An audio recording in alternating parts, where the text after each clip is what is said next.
The other difference would have been then the universities themselves had a very significant role in terms of political thought leadership. Again, we've lost that. Of course, the Moi very deliberately broke the back of the universities through the kind of funding and interfering with the leadership. But when you said the young Turks, when I remembered that, these bearded... the term, as you say correctly, did come later. Came later. But remember, what made Sabasaba so significant is that in this country, it followed a pattern that was actually trending, if I may use a current term, in the world at that particular point in time, even in places like the Eastern Bloc, as they called it. But what was significant is that people who had been known leaders and who had worked with the status quo at that time of the government, some of them had left. They had parted ways with the government. And they joined this particular group of people. Okay? Now that's what made it potent. Yep. Right. So today we'll be celebrating the first Sabasaba rally that happened 30 years ago, 1990. We'll be speaking with one of the organizers of that first rally, former Runyenjes MP Njeri Thorne. He's a leader of Ford Asili. Now that we have Asilis back in fashion, Ford Asili. History repeats itself. Yeah. Jubilee. Full circle. Right. Full circle. And then also we'll be discussing the budget and the impact of the budget, what the expected impact of this budget is. It's funding the Big Four. It's still focusing on the Big Four. Is the Big Four the way to go? Is it the best thing to do? And like we promised yesterday, we've got to reflect on the president's speech and the president's orders yesterday. So that also we'll be discussing later on in the show. But let's start, as we always do, with the numbers. Fellow Kenyans, in the last 24 hours. Right, so let's look at the world numbers now. If we're looking at 11,700,000 cases around the world and 540 deaths, recovered cases, still important to look at 6,642,000 cases in the world. We still have the United States with the highest numbers in the world, and they've tipped over the 3 million case mark as of yesterday. 3,040,833. Brazil still at about half of that, 1.6 million, now with the president of Brazil presenting with symptoms of COVID. And he's been quarantined as of yesterday. And they seem to be, getting a big blow from this, as it were. Speaking of other presidents in the world, the president of Ghana, President Nana, has gone into isolation as well, having been presenting with symptoms. A flurry of governors across Nigeria having presented with symptoms, now also going into quarantine and then going into isolation thereafter. So now we see, and like I said, a lot of people around the world take it as a far-off disease or far-off virus until it basically comes knocking at your door, and then the narrative changes. So quite a number of world leaders, where we had a spate early on, now we are seeing a lot more in terms of infections, in terms of symptoms, and Mexico still up there, presenting with about 10% of deaths in the last 7 hours of the numbers that have been found positive. And so those are 4,900 new cases in the last 7 hours. Okay, so if you want to look at the continent of Africa for now, South Africa now, last time we spoke about them, which was on Friday, there were just about 180,000 cases. South Africa now has 205,721 cases, and they've recorded about 500 deaths in the last 3 days. So that has upped the number now to 3,310. And now that they have more people presenting with symptoms, and interestingly enough in South Africa, these who have presented with symptoms have been hospitalized. So now it seems to be getting just a little bit worse. Whereas people presented and they were asymptomatic, now people are being admitted in hospital. And it's a worry note for the government of South Africa. Right. So numbers more or less remain the same in some of the countries that we've been looking at. Interestingly, though, there hasn't been a decrease, except for a few countries where we've taken notice of. But the countries around the globe continue to present with more numbers. This is, of course, because testing continues to happen. As we know it. All right, so let's look at where we are right now. In Kenya, 8,067 cases in the country, with 2,414 having recovered, with 164 deaths in the country. So we're looking at about 5,000 plus, almost 6,000 of those positive cases, some critical and some asymptomatic. So that's what we're looking at in Kenya right now. Mm-hmm. These I've seen there that now India is among the top three. Yes, India now is top In three terms with of 720,000 cases. Remember, about a month ago, they had also, some of the things that we're talking about, they had also thought that it was time for them to release the measures that they had put in place in April. This didn't quite work because then they saw from New Delhi to Bangalore, they started to see an increase in cases, and these were now community transmissions. And so they had to now basically shut everything down. Now, as you say, having gone past Russia now, where Russia was in number 2 position at once, Brazil took over.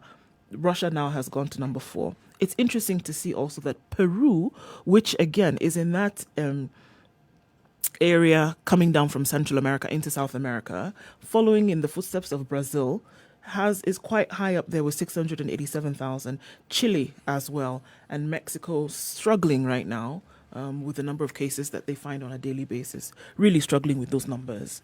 They are. And obviously some of the after effects of not putting measures in place, especially with the high number of infections that came from the United States border. Yep. So, right. So, what does that augur? How does that augur for us as we open up? It really doesn't, because it's interesting because I saw a statistic yesterday when somebody said yesterday, all right, so Kenya locked down when there were just 7 cases and then opens up when there are 7,000.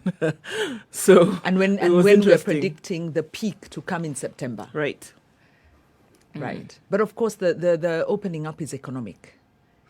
The opening up of livelihoods, yes, not about the health. It was an economic decision, and that was clear. I know we're going to look at that more now later on, but it was an economic decision because the cry out for people to be released, it was not an issue of cabin fever. We're tired of being at home. It was an issue of our livelihoods have disappeared, and we need to start from where do we start from? So I do think that decision that came out was okay. So what do? We want to protect people as much as we can. We don't want this disease to spread, but people are hungry. Right. It's going to be a tough one. It's going to be a tough one. Anyway, let's continue observing. As the president said, personal responsibility now is being called upon. Personal responsibility, something that people have gotten to a point where they're assuming this corona thing, it's getting home, it's getting closer. Now you're getting to hear more and more of people that you know about having contracted coronavirus, or at least somebody telling you that somebody that they know has been hospitalized with corona. WHO shares that view that the president has, but they put it in a way that is so palatable. They put it in a way that is actually it's actually pleasant to digest. Because they explained by saying, you see, the truth about the way human beings function is that at the end of the day, you decide what you want to do. Yeah. At the end of the day. So what the governments need to do, what WHO needs to do, is to give you sufficient and correct information so that when you make a decision, it is based on something that is accurate and that is true. Yeah. Because ultimately, you always make the decision for yourself. Ultimately. Yeah, but it's a risk calculation. It is a risk calculation. And the example that is given is we make those decisions every day. You cross a road, it's a risk. Yeah. You go into business, it's a risk. Those are daily decisions that we make. Every single day. Let's take a quick break, take a look at the weather, and then start taking a look at newspaper headlines.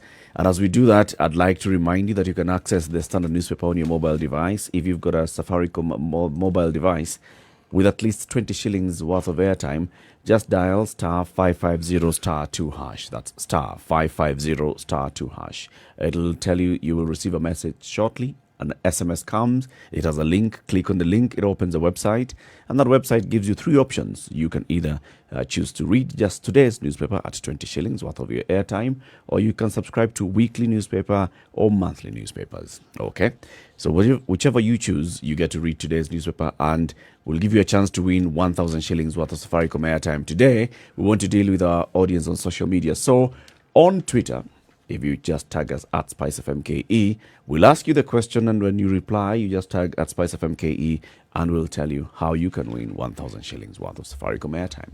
Good morning.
.24/7 around the world, non-stop. This is Spice FM.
All right, we're looking at partly cloudy conditions in Nairobi right now at 14 degrees. We'll see highs of 22 and lows of 12 today. We'll carry on throughout the day, well into Wednesday morning. Njeri is cloudy this morning at 14 degrees. Showers expected later with highs of 21.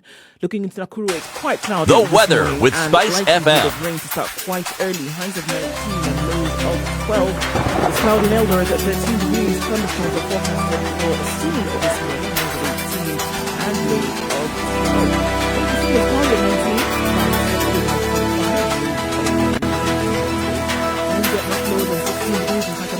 Cloudy conditions currently at 17 degrees. In Mombasa, 24 degrees is partly cloudy. Winds at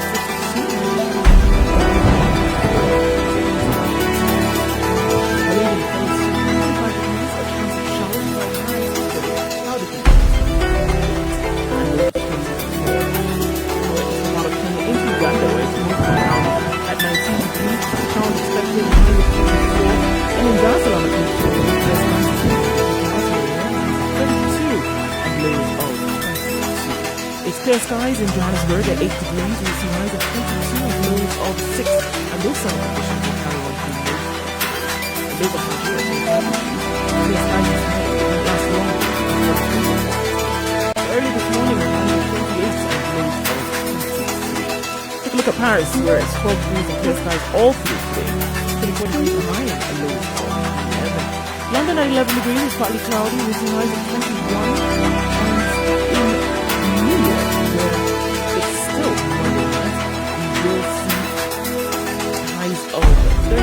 Today, well, it's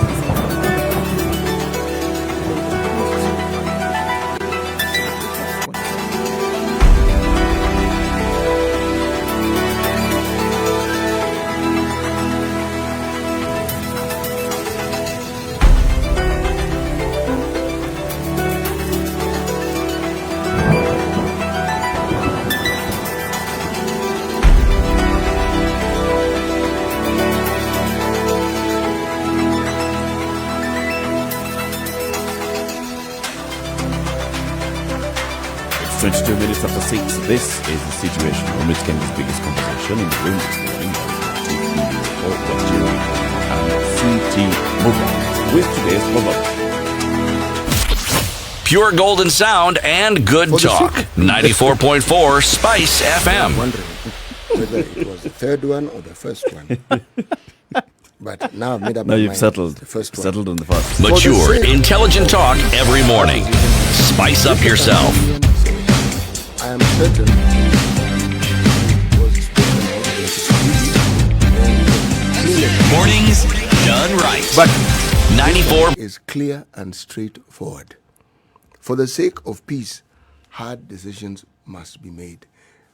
And considering what it is that we are celebrating today, believe me, there was no time when harder decisions were made than during that particular era. For the sake of peace. For the sake of peace. Actually, it is this. They had gotten tired of oppression. That's really what it was. They were fed up. They'd gotten to that point. They were fed up. There had been a long period beginning almost immediately after independence. We get independence, and then we started now reducing the gains. Right. And the high point was when we now formally said, by the way, this one-party system is what we are now going to amend so that it becomes the law. That was a straw that began the slow process of breaking the camel's back because people got detained. People like Kibaki, who appear to be sterling nationalists, they were supporters of that one-party system. Charles Njonjo, supporters of that particular one-party system. But there were people who were opposed to it. Now, you asked about the term Young Turks.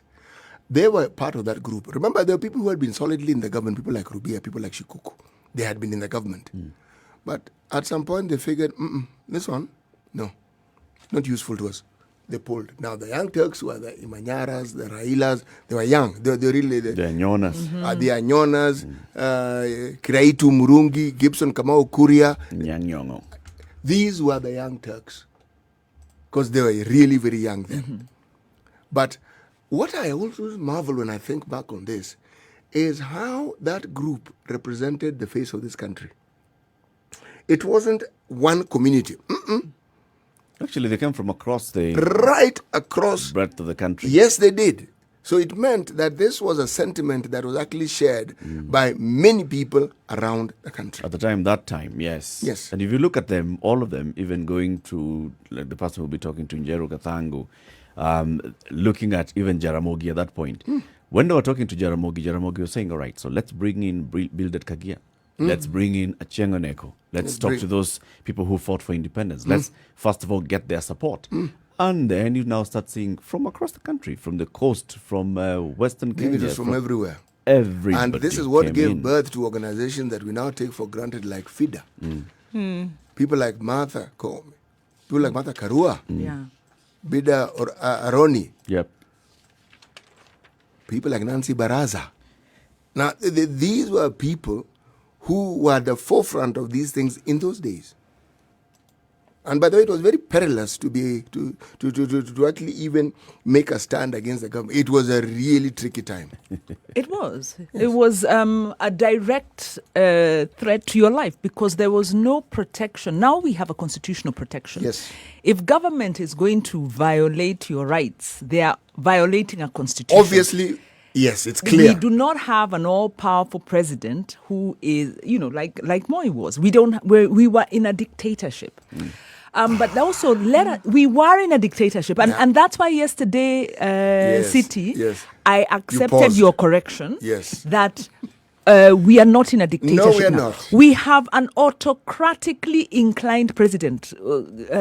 Uhuru is an autocrat. His leadership style is not consultative. It is. It's actually very consultative. No. We can. Okay, let's not digress. Yes. Let's stay focused. We were in a dictatorship. Uhuru has been contained by the constitution, so what that I like his about authoritarianism is that the church managed. was the church then. In fact, that's the point I was going to say. Please. Let us not forget, because I was looking on page 2 of the Standard, and there's an article, Sabasaba Dream Lost, says Njoya. So a journalist interviewed Njoya, Timothy Njoya, Reverend Timothy Njoya, who was obviously, He was one of the luminaries at the time. Oh man, he paid a price for there that. There was Njoya. Who else was there? There was Okulu. There was Bishop Okulu, there Bishop was Alexander Muge. Muge, who lost his life. Yes. Who lost Archbishop his Manasseh life. Kuria. Right. There was Mwananzeki. Yeah. Yes. Dingi. Yes. Yes. Dingi Mwananzeki. And they were outspoken. They were very outspoken. Outspoken critics of the at that time, by the way, if you remember, the maybe harshest criticisms of government in the media came from foreign press, because local media were obviously very afraid. The stifled. Yep. They were stifled. I mean, they were Actually, muffled. They were stifled. Yeah. And so at that time, the religious leaders speaking at the pulpit represented what Kenyans wanted to say and could not say. People were, if you went into a public gathering, you didn't speak about, criticizing the government the way we do, because there was, many publishers Secret Service everywhere. fled the country. People forget someone like Salim Malone was a publisher. Right. Some people don't even know Beden Mbugu and other. They got you sacked.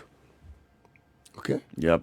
When you you appeared like you were too vociferous, your employer just sidelined you for the sake of their peace. Their own peace. Yes, they did. The So I weekly think, review like you said, there's had been vibrant, and then at that point, when now things started getting worse, I think the gentleman had to just decide to pull back on the weekly review. Tone down completely. Tone down. And Moi used very, And that's what Kinagetobo now came up with their own ruthless measures, Which recalling were loans, also recalling loans of businesses, Yeah. so that using all the tools available. all the tools available. Yeah. So the fact that we're able to sit here and say what we say and have the conversations we do, have the social media conversations, I think it obviously is because of the sacrifices that were made during this second liberation. Yeah. And I think the challenge for me this morning when I was reflecting on the day is that we need to speak more about this. And the problem is our history is taught in a value neutral way. Saba Saba, Explain value neutral. it gives us facts, right? At least the present history gives facts to the learner.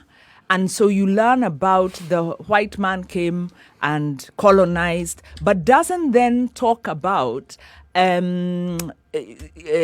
informants, the cooperators. It doesn't give you the political consciousness that allows you then to critically review issues. Even the facts are watered down. And then facts are watered down. So I'm not sure how Saba Saba is represented, but this should be a public holiday.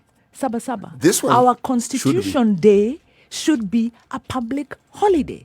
It should be a time when we speak so that the young people can appreciate their ability to go onto social media and voice their concerns. That is because of the sacrifices that were made by those who came before. You see, the tension in the Moi era also came at a time when the world had opened up. The space that, as we call it, why I say opened up, because right around the world, there were dictators who had taken that particular title to its nth. Forget Moi. You had people like Ceausescu in Romania. The things such people did to their own people. Mobutu Sese Seko just down the road here. Equatorial Guinea, somebody called Nguema. Man, the atrocities. And then you go to Latin America, Pinochet. Man, the things those people did to their people. Some of those things are being dealt with now, today, in this day and age. Yeah, they were actually butchers. Yes, they were. They were. So, in comparison, Moi was mild. We had a state. Yes. We actually I mean, did in have all a sincerity, state and a nation. compared to those people. But you see, so the point is... the point is, the movement around the world was people had gotten fed up of this sort of treatment right around the world. Now, our country, the point I was making was, it began with Kenyatta. Because detention began in Kenyatta's time. Political assassination. Yes, and at that time also, it was very democratic.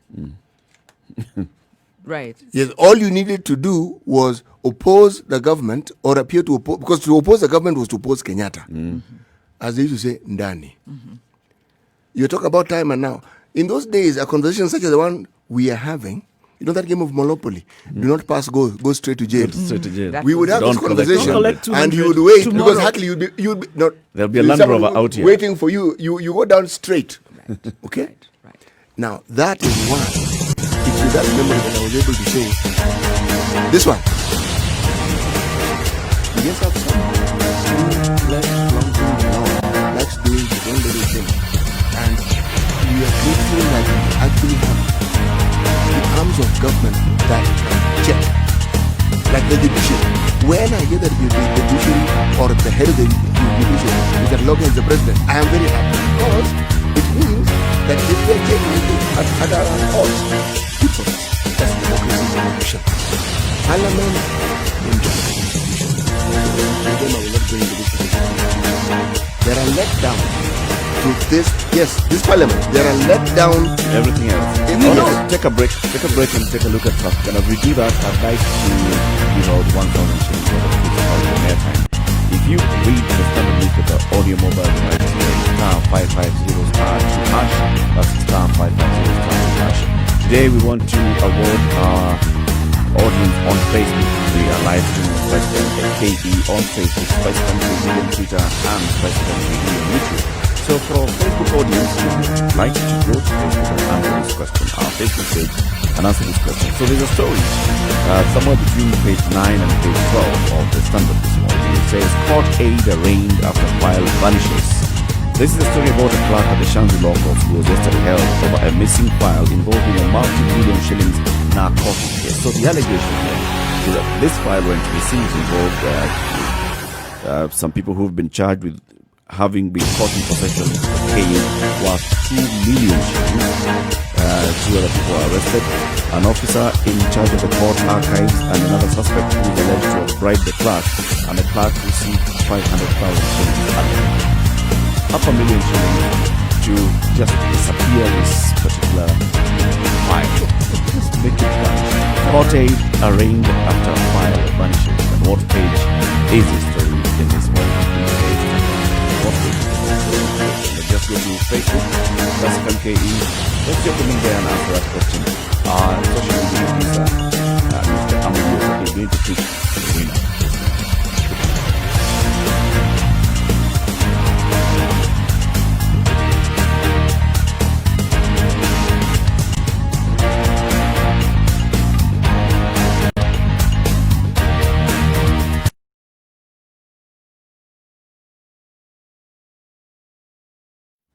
All right, let's kick things off on Kangudaro this morning, where it's actually looking very good, flowing very smoothly this morning.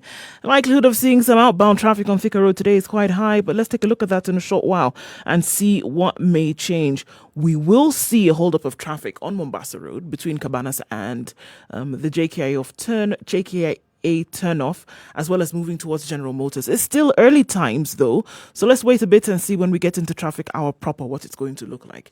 Anything jumps out at you early enough, do let us know. Spice FMKE on Twitter, that's how you can reach us. Let us know what you see. Hopefully it will not be too crazy of a Tuesday.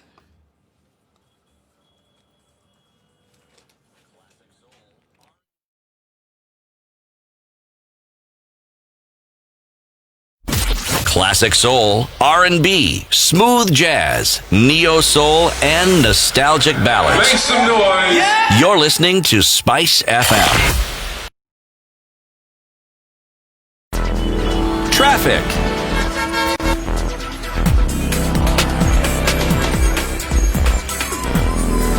So the big headline in all the days, sort of discussing how we can just have a quick glance at it.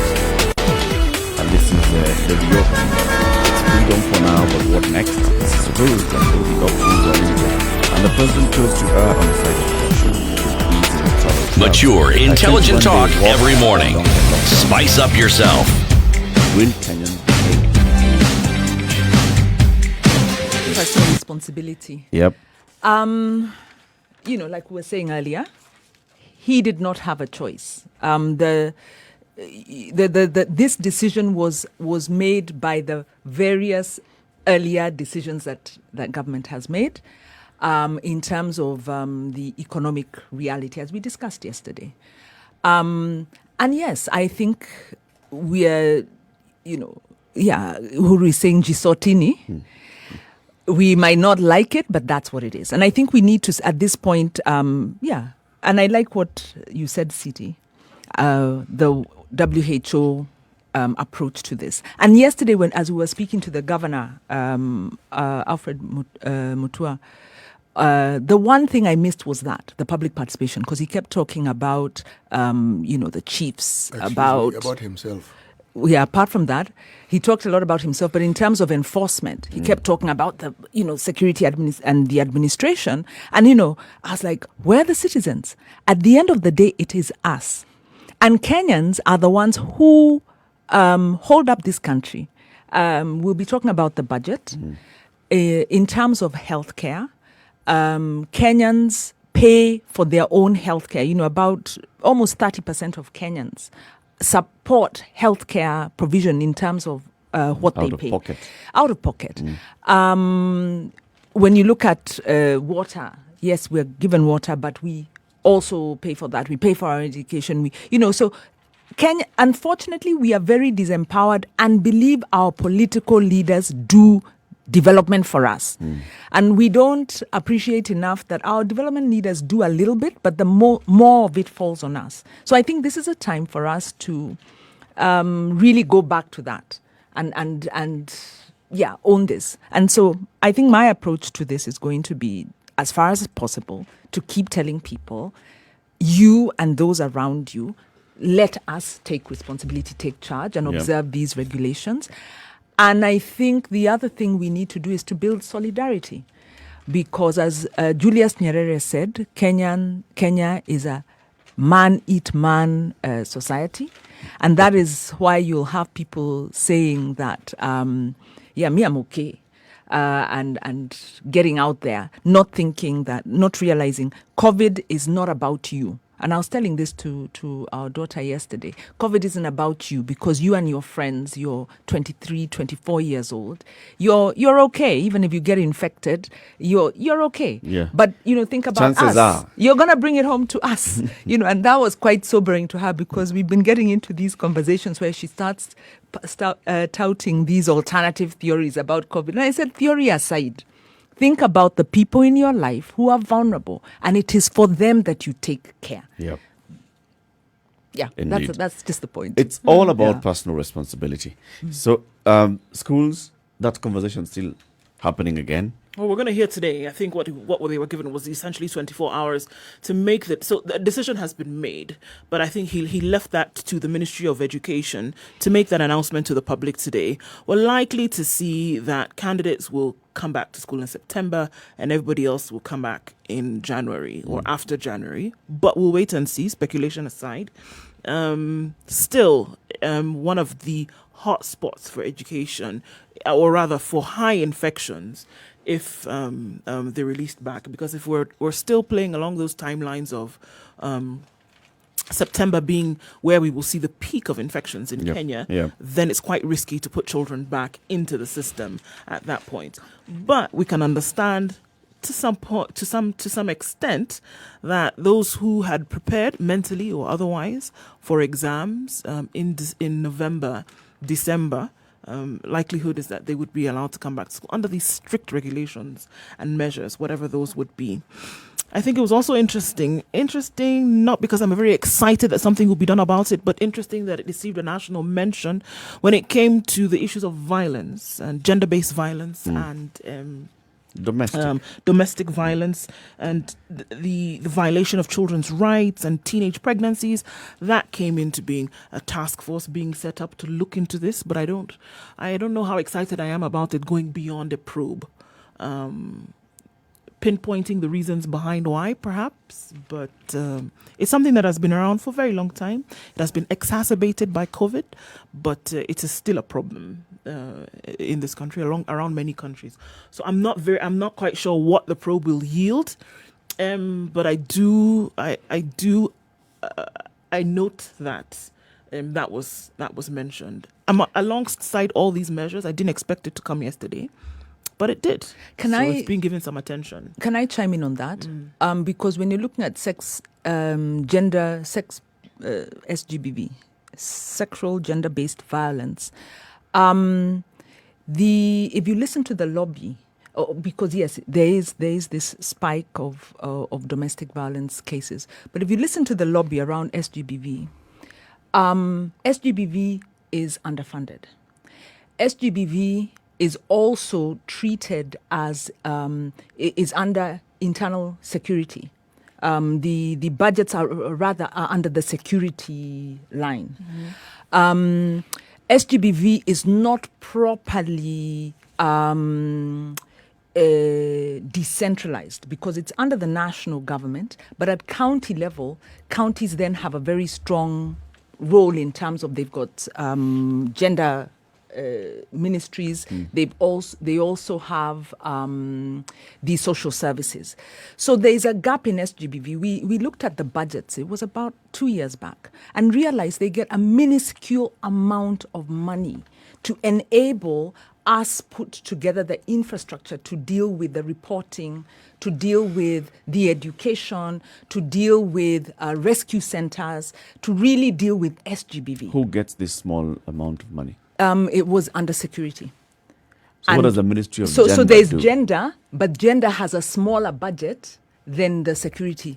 So security is in dealing with reported cases, post-reporting, and handling of that. Exactly. So if you listen to and you've hit it. It's the security approach as opposed to the SGBV people who will be dealing with prevention, who will be dealing with education, who will be dealing with the social services, the social aspects. So part of the problem, and I think, and I hope the lobby, and I think we all need to use COVID as an opportunity to push for the things that need to happen, is we need to ensure that social issues get the attention that they need.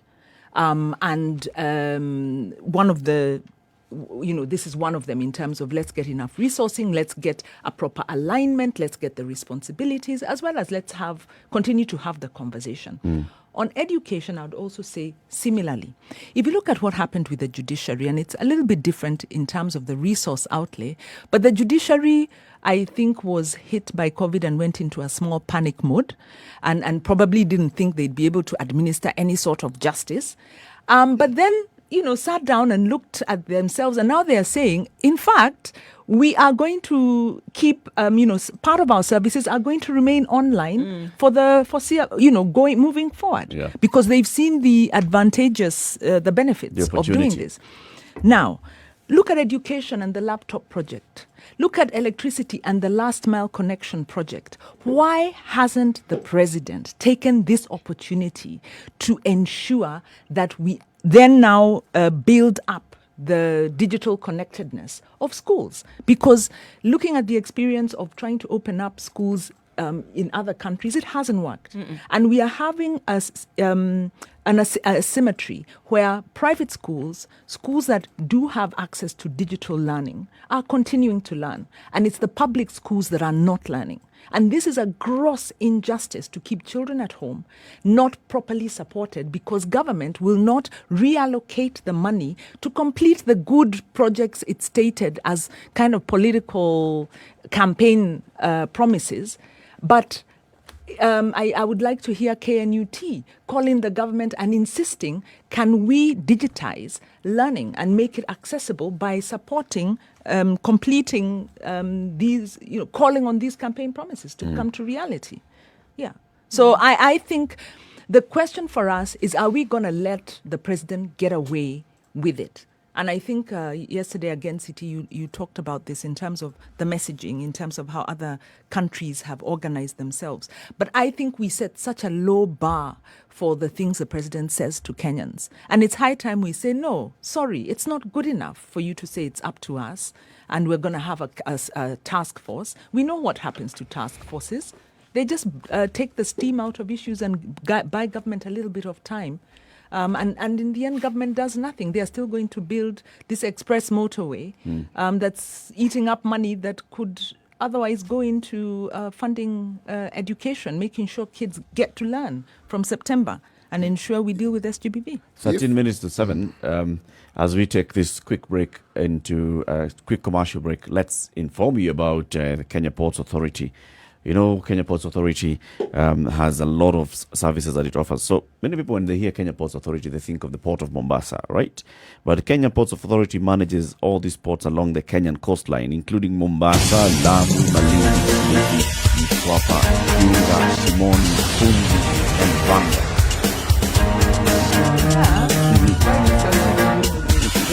Those towns. Where is the Vanga port? Okay, but thank you for the education. It's near the border of Kenya. I can't lose it. Shimoni actually. This is not information is all about. And Shimoni is actually So there's a port there. Remember, there's a port. Yeah. But these are not like huge commercial. Not really, but also there. One of the reasons why some of those ports,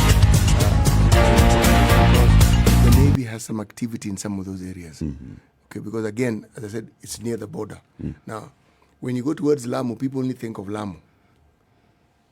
They don't think of Kiunga. No. Yep. Kiunga is that side of Lamu. As Eric is saying correctly, just know your country. It's on the side of Lamu. Upande huo. Okay. Yes. So we're starting But from... there's the left out, Kisumu. Yes, there's also now the inland. It also manages now the inland waterways. There's Yes, the it Kisumu does. port. Yes. There are the inland container depots in Nairobi, Embakasi, Eldoret. Yes. Now there's a new one in Naivasha. Yes. Right? So all these are basically under the Kenya Ports Authority. And if you'd like to know more about the Kenya Ports Authority, now they've basically come up with a portal that gives you all the information about what they do and what the services that they offer, and especially the process of documents, what you need to do to get your cargo into or out of the port. Just go to kpa.co.ke/Captain Cargo. Captain Cargo is Kargo. That's Captain Cargo. And this new portal is an information portal by Kenya Security. We'll tell you more about it.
It's a Situation Room. Kenya's biggest conversation in the room this morning is Eric Latiff, Spice FM, Malindi.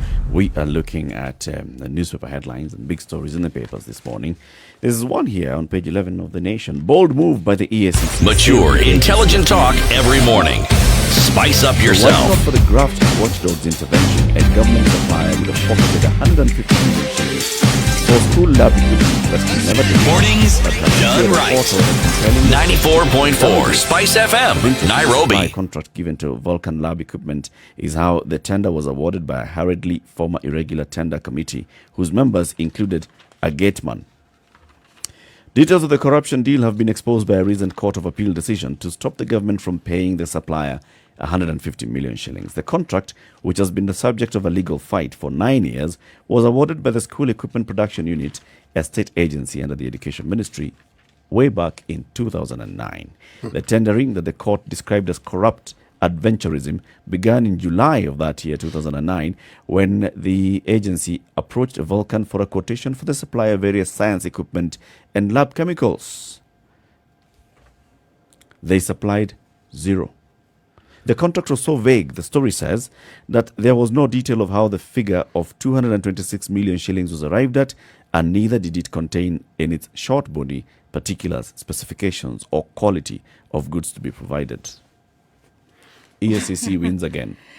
Oh yeah, well done to them. I'm so excited. I like this Eurobond movement. lost 215 B, so it's good, but it's not, it's good, but this case, first of all, it's a 2009 case. Hold on, sorry. It's a 2009 case. The water is splashing. It's a 2009 case. So if we are taking 10 years to resolve cases of 150 M, Yep. we can safely say there is no war on corruption. We just say that your chances of getting indicted for corruption are the same as the COVID chances. We are at what, 2.5? 2.5 to 3% Bus. chance of contracting COVID. It This is might an issue even that has be been lower raised by with everybody corruption. in that system. They talk about, the duration it takes to resolve cases, not just the corruption cases, even murder cases where somebody is taken to jail for, like now this one this took a short time. 3 jailed for 45 years each for killing a man that they were accused of being a wizard in Kilifi. These 3 gentlemen, they saw this old elderly man, killed him, and they have now been jailed for 45 years. This case was taken to court in 2017.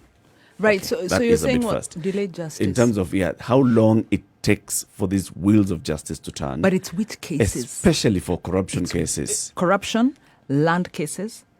Where Especially depends where on the who. perpetrator has money. I think Thank it depends you. on To- the individual to that's delay being the, tried. to delay the process. Yeah, Actually, it depends on let's the go to sway that court. you have, Yeah. either Apply this politically or application financially. there, go to a higher court, Let's When file a students frivolous case cheat during exams, action is taken on those on the spot. Within 3 months, you hear issues have been settled. So it depends on who. In the days I was a school teacher, I was also an examiner. One of the things I found particularly interesting is every once in a while you would come across a paper that you've been given to mark. There were booklets. I was marking something called Literature Paper 1. And on 2 occasions, I encountered 200 shillings and also 100 shillings with a small note. Sir, please help me and make me pass. What? Yes. Yeah. So I called. This thing is real, man. I'm just trying to explain to you. And Yes. this is something I did in the 1980s. Late 1980s. Now, if you want to talk about corruption and the anatomy of it in this country, pause, take what the governor of Machakos told us yesterday, that this particular government, as we know it, during its first term, was clearly divided. It was a Nusumkate government. Take that. So when you talk about corruption, ask yourself this question. When this happened, forget the people you hear, those players, those are sideshows. Who are the beneficiaries? Who was the minister? Who was the PS? Just ask that question first. And then ask, who are they aligned to? Yeah. Whose interest were they protecting? Yes, or were they carrying out? Now, if you were to ask that question with regard to some of the cases that we've had, all right, let's say SGR. When it started during the Kibaki era, who was the minister? And who was the PS? It is not difficult. We know. When we signed those deals, who was the minister? Who was the PS? And you will certainly ask, then you ask yourself, when we had the Aror and Kimaror dam issues, who was the minister and who was the PS? That one was settled because, and they want to ask the all-important question, are they still walking free in this Kenya? Where are they today? Now, when you ask those questions, then you are in a position to understand this simple thing that I also said yesterday. We know where our money went. It's not difficult. It's not difficult Yes. to So track. You might not be able to prove it. Yes, but you have to Yes. ask, because the issue is not who took it, who was responsible for it at that point in time. They should be able to assist us in understanding where it went. So that's when I say we know where our money went. The people who are responsible are alive and walking free in Kenya. In the fact, the amendments that have problem been is proposed in the miscellaneous amendment that now calls for special courts to be set up, and there's a timeline for corruption cases. They should be complete within 2 years. That's a good step. It's a And very also good the step. other amendments, because they are addressing some of these issues. Case goes to court, case must be complete within a certain timeline. I think the 2 years timeline is good. Makes sense. We also want to see that government will fund the judiciary. We'd also like to see the president stop interfering with judicial appointments. Do you know? There's a whole. That one won't stop. We're coming to the top of the hour. CT Muga, today's proverb. Today's proverb, for the sake of peace, hard decisions must be made. This is a Tanzanian saying. Okay. Keep it right here. This is the Situation Room. It's Kenya's biggest conversation. In the next hour, let's talk about budgets, all right, and our budget making process and the current 2020-2021 budget, what it means for us.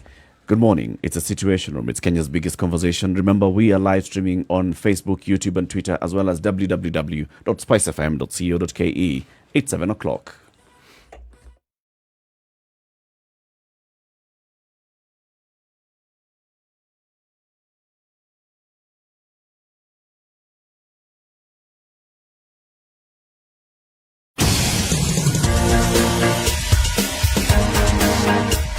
All right, it's not looking so bad this Tuesday morning. We're going to have the normal issues that we have here and there. Juja Road traffic is flowing very smoothly.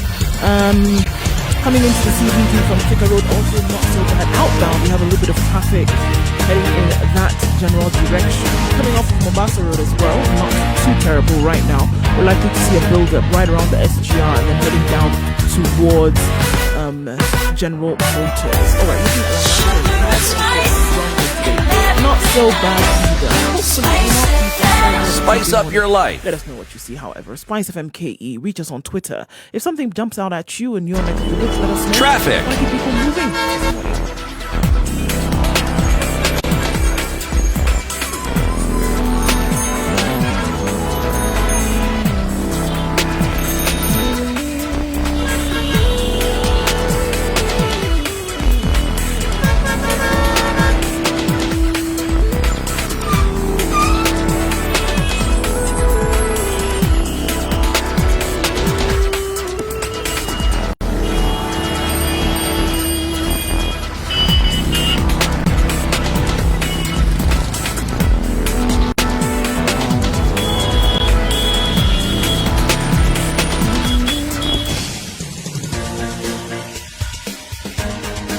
This is the Situation Room, the home of hard-hitting political commentary and penetrating insights about the state of the nation. This is a talk radio experience like no other. The Situation Room, a place for hard truths, debates, and elevated conversations. The Situation Room, witty, political, engaging, deep, controversial. In the room, we have CT Muga, researcher, academic, seasoned political observer, a fountain of wisdom in these politically uncertain times. Nduh Okoh, Nigerian by birth, Kenyan by choice, communications expert, Pan-Africanist, a truth seeker and believer in people power, and Eric Latiff, agent provocateur, the man in the chair, seasoned journalist, news hound, a man who believes in punching up, not down.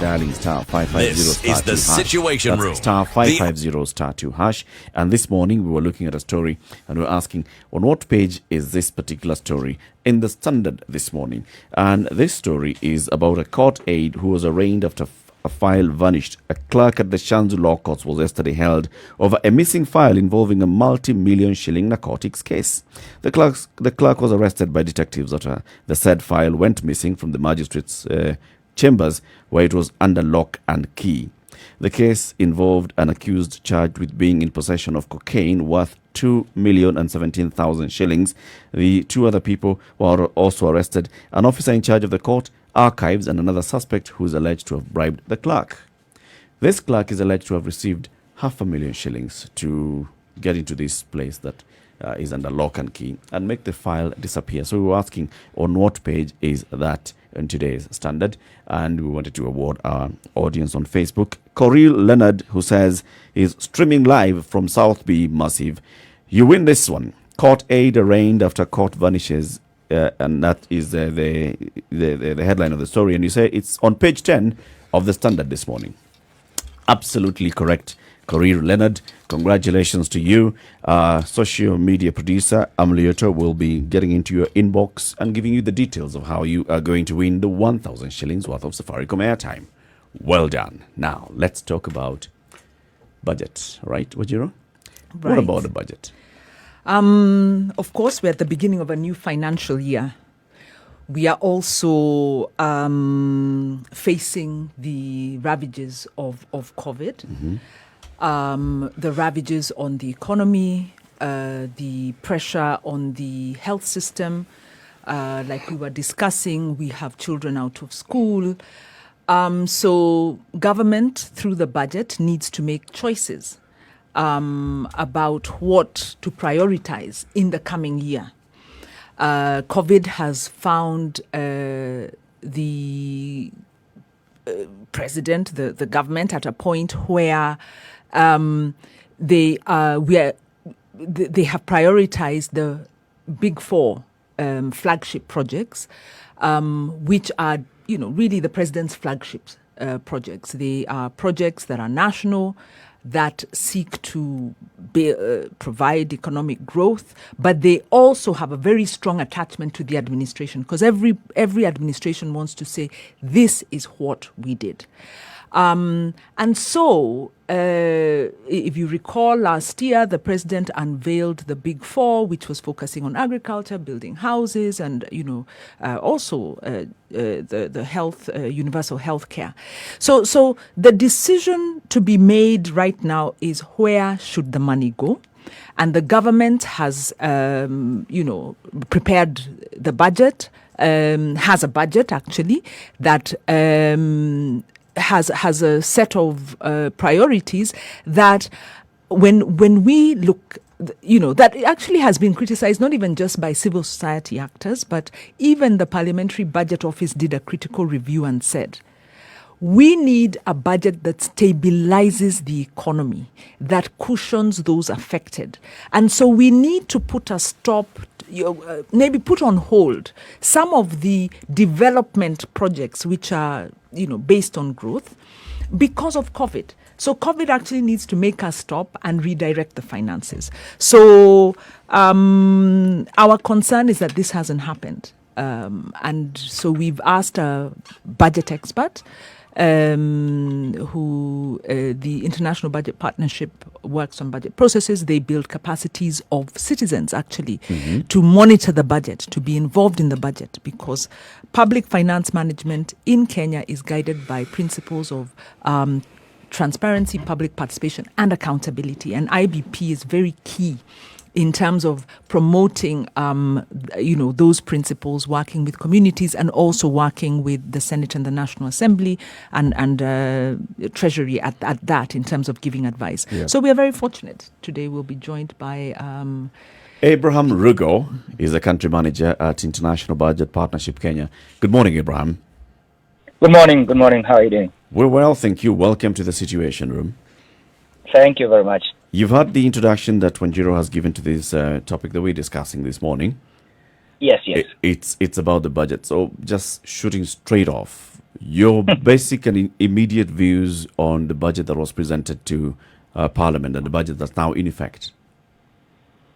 Yeah. So thank you very much. The budget that was presented, of course, every year the government, that is the executive government, both at the national and county level, tables their budget estimates for the coming financial year on 30th of April.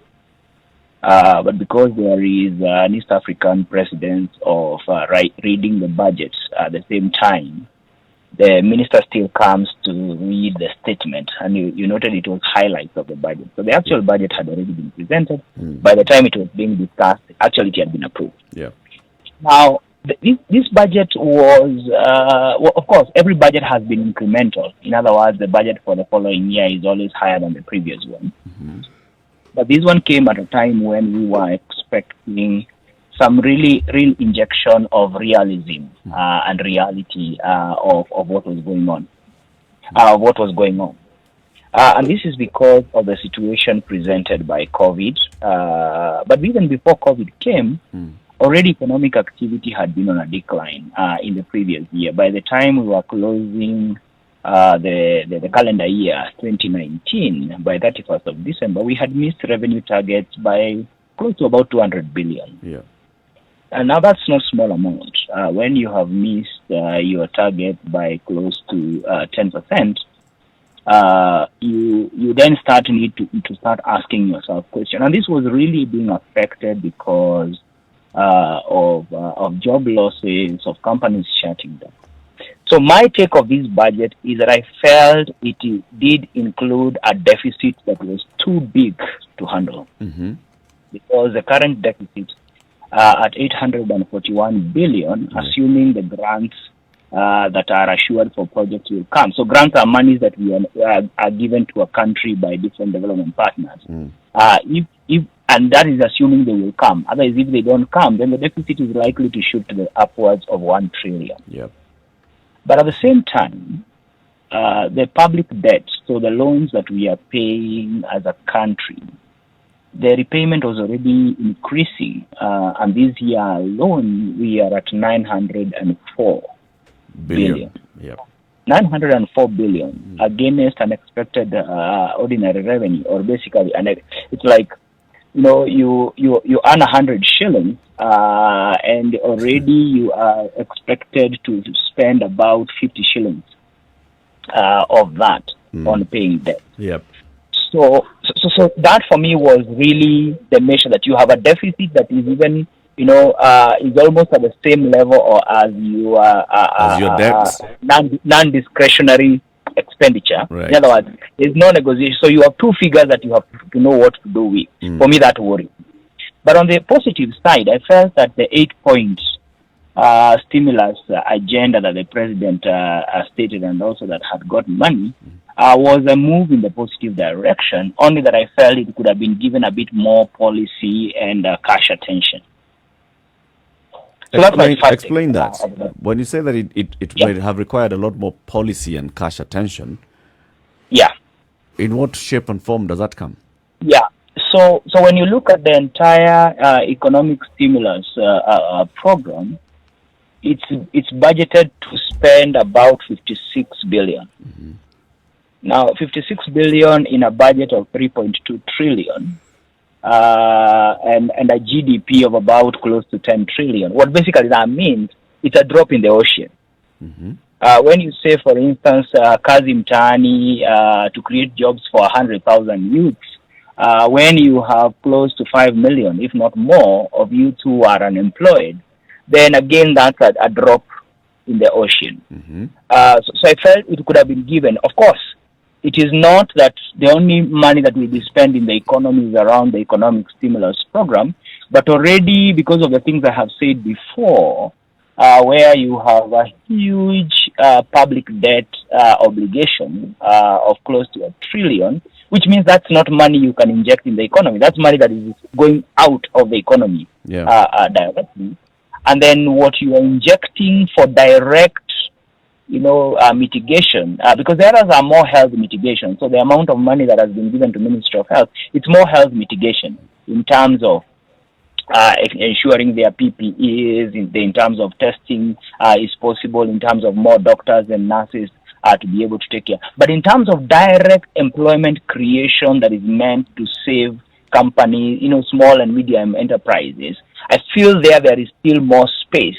And that is only to be managed by you creating more room, basically giving yourself more room within your budget to be able to move money around. Because basically how it works, the more debt you have to pay, the higher the deficit, then it means that you only have so much that you can continually inject into the economy. And again, it's based on an assumption that economic activity will resume as soon as tomorrow. So as soon as today, with the president opening the movement in Mombasa and Nairobi. But that's not how the economy works.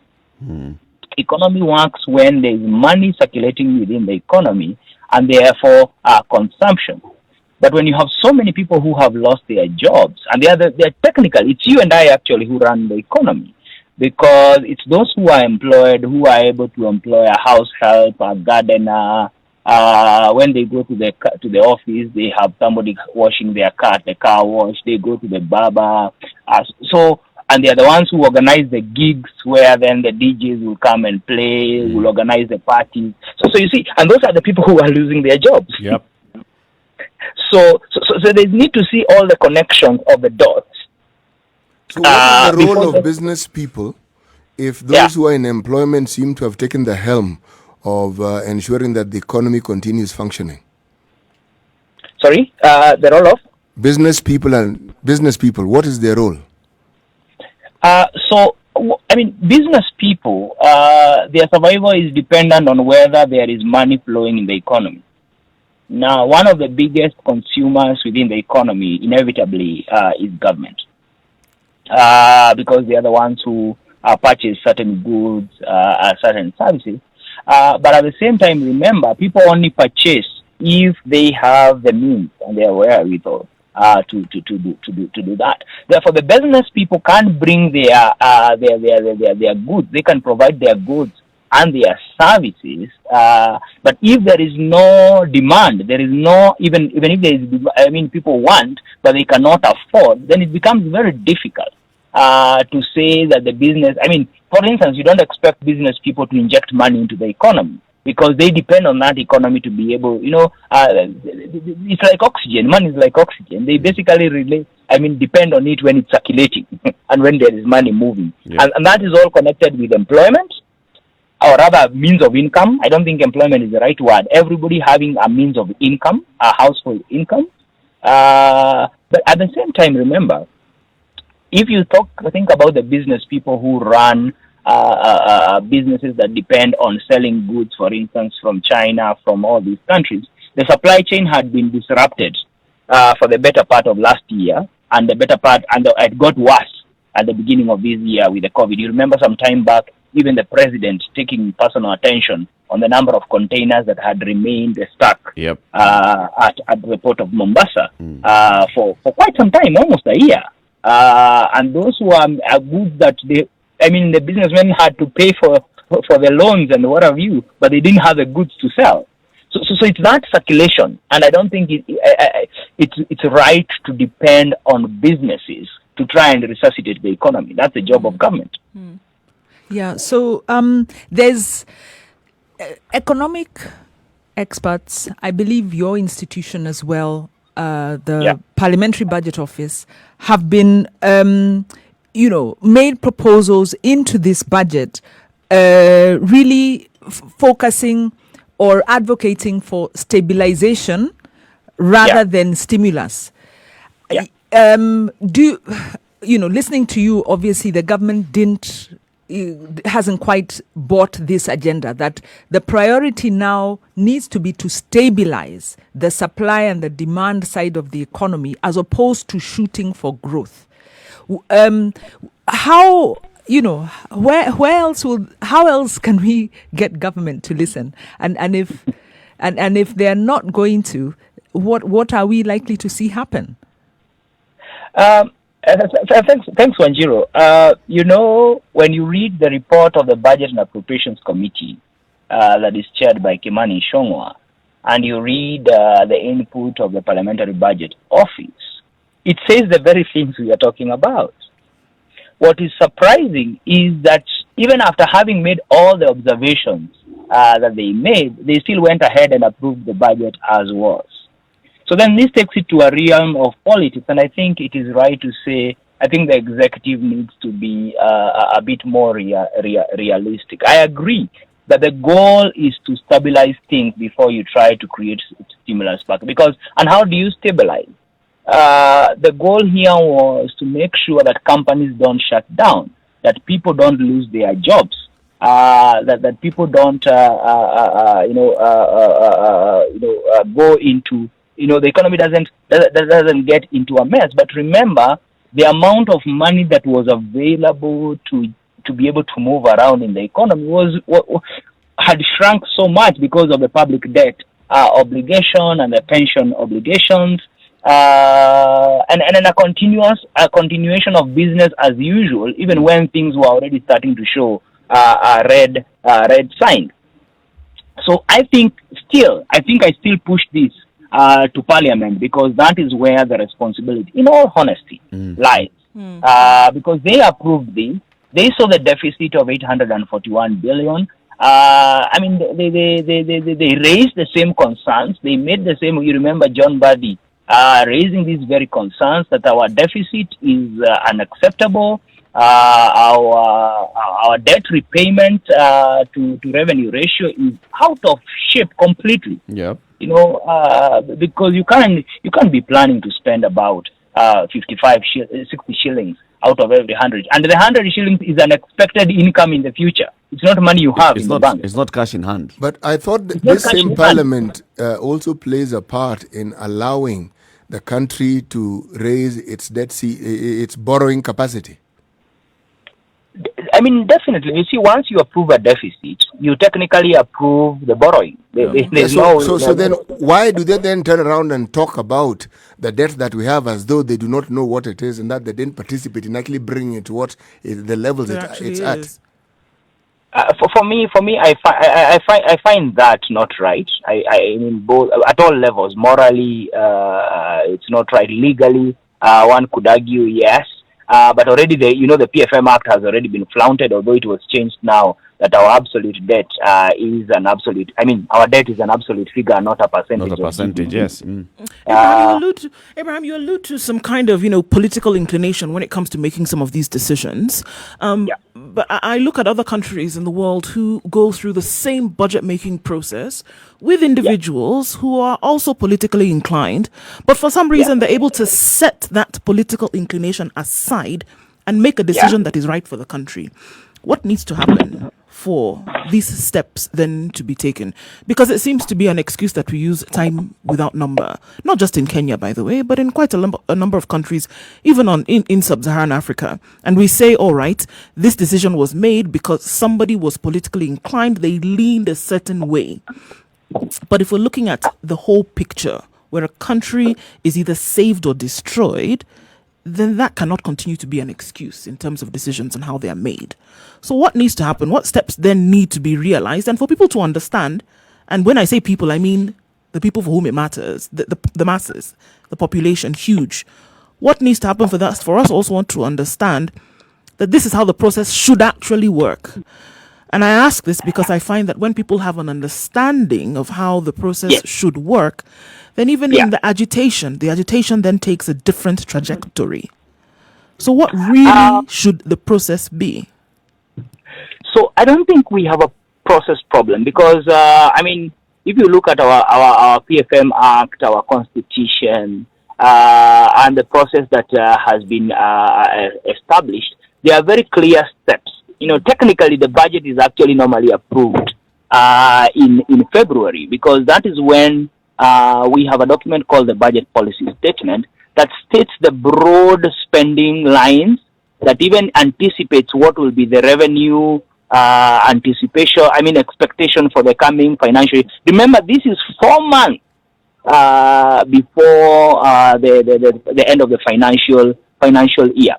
Now, our democracy, as per the Constitution, is a parliamentary representative democracy. In other words, we have moved a lot of the representation decisions of oversight, of legislative making, and of representation to Parliament. And that is why then every document, particularly on budget matters, right from the country's development plan and the county at the county level, coming to the budget policy statement, which basically outlines the broad sectoral spending. All these documents are approved. So by the time the budget estimates come to the House, they have gone through a process of conversation, and I think I'll just then be just saying, then we have a system that has completely gone wrong to the core. Yeah. Because I mean, what pains me is that when you read the documents from Parliament, they say the very things I am saying, the very things we are worried about. Why do you say it's a system? Why do you say that we have a system that has gone wrong? When I say the system has gone wrong, is a system that observes that the patient is sick, but still goes ahead to send him back to work. No, it's not the system. Systems are created and managed by people. Okay, I mean, you get where I'm going with this. Same. That yes, we have a system by the Constitution. You see, we are not talking of it's not something that somebody does what they think and imagine. We have a framework that we have approved in laws. We have a framework that we have approved in the Constitution. We have institutions of Parliament. We have the institution of the National Treasury. The concerns we are talking about are concerns that have been observed. But why then things continue on a trajectory of business as usual? I think for me it's a worrying. What then should the people do? I think we have not maximized the possibility of people's petitions, which I think is critical. Is critical. So it's Should a we not critical. ask the question why it is that our elected leaders and other leaders who are appointed, should we not ask the question why it is they all seem to make decisions that benefit them individually? Well, that. Because everything that we are saying, the decisions that are made in Parliament, the decisions that are made elsewhere, it all seems to point to not what will benefit the country, but what those who help make those decisions will benefit from the decisions that they make, and then damn the rest of us. I think the challenge is, and you're right on that, that a key part of our politics has really become almost a mechanism of personal gain from public processes. And as you were discussing slightly earlier, that all the corruption cases that we now are messing us up have to do with actually that use of public resources in ways that are not right. But as I'm saying, the role of representation, unless we change the constitution, unless we change our laws, lies straight right now within the framework of Parliament. So, Abraham, what you're telling us is, I think, something we know, but it's useful. You're saying Parliament goes up to the point of giving us a very credible report. Yes. But the decision they make is still political. And so the problem we have is how to deal with the political culture. And the decision is not political. The decision is commercial. How but it's made within a political how space. They stand to benefit. It's not political. Right, but what we are saying, if we are to diagnose the problem that we have, it's with the political, because it's our You're right. political representatives are not protecting our interests. They most definitely aren't. And this is a problem that we changed the constitution and we have generated a lot of laws, and we are still trying to get political accountability. I actually don't. How do we get political accountability? I don't even think they even consider us. It's not that. Look, let's just be we're not very even clear. in their thought We're not process. in their No, equation. we don't feature. That's what I'm Yeah. saying. It's like we are hoping there's going to be some kind of miraculous change from the very beginning. Because, okay, let's take an example as a court of law. When you're trying an individual, what is the one thing that they look at? They look at the intent. And the intent then is what, in many cases, they use to prove their case.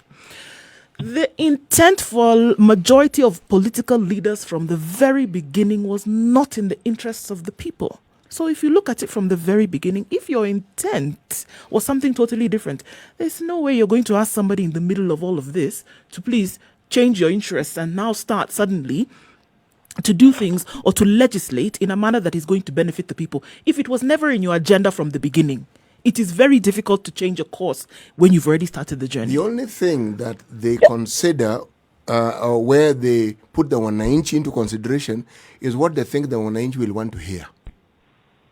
For instance, those lovely reports. Oh, Parliament has given a lovely report. And then they go and do the complete opposite of what they have suggested. So, at that point, we do not feature. It's a mix. It's a mix of everything from where I see. There's a commercial side, there's a political side, and then there's and I keep going back into two institutions. One is the National Assembly. This is a budget-making parliament as per our constitution. Yes. And Yes, then that's correct. they are the officers at the National Treasury. And I keep asking, so yes, we talk about these people are sharp. I mean, each one of them has very good credentials. They come up with this budget. They advise the government on how to the next steps to take. The political decision makers have already come and said, this is what I'd like. They've come with their wish list. This is what I'd like to do in the next financial year. The people at the National Treasury come up with a solution, which is what we see being taken to Parliament. Parliament sits and they can clearly see that there are mistakes here and there, and some of these mistakes are definitely politically influenced. But Parliament goes ahead and writes a report, but goes ahead to approve that report because of the politics, and that's why I see the politics coming into it. It's the political play. How many do we have? What are the numbers that we have in Parliament? Who are we answerable to? Are we answerable to the people, or are we answerable to the powers that be in the executive? And if they feel that they're more answerable to the powers that be at the executive, then they will sing to the executive's tune. And this is where now the whole chain goes around and around. Because, like you're saying, Abraham, report is taken to Parliament. The Committee on Budget and Appropriations looks at it. The Parliamentary Budget Office looks at it, pokes holes, and says, for instance, we have been implementing a Big Four agenda, and yet we don't have an implementation matrix. First things, what are these milestones that we should be looking out for every year when you're approving the new budget? We don't have those clearly labeled milestones on saying, all right, on healthcare, this is where we should be as we are approving the next budget. They said that in their report. You don't have milestones. You don't have an implementation matrix. And this is all wrong. But then when it comes to voting, the political decision is then made to go ahead. Yeah. I think it's right to say that the way our budget. So I try to say that this is not really so much a process issue, as it were. But as you've rightly noted, it's really the mix of the technical and the politics. And the politics seem to carry the day. But more importantly, not just the politics within Parliament, but even the politics of the executive. And I think you've rightly observed that. Our concern has been how then do we utilize the same institutions for purposes of achieving that which is important. And as I've said, I think there's still a lot of space for people's petition. One of the things that has been very concerning, at least for me, is that there is still very few people who say anything when this budget process is happening. Yep. And I appreciate that some of us feel that maybe it's a waste of time. But the truth of the matter is it's better when it's on record that we have raised certain concerns, that we have raised certain observations, than when we say, no, let them just do what they want to do. They are our representatives at the end of the day. That may not be happening the way we desire, but I still feel that there is still a lot of space to people's petitions, to people raising their concerns, even when things do not necessarily go the way we expect. Because, for instance, right now, I mean, let's be very honest.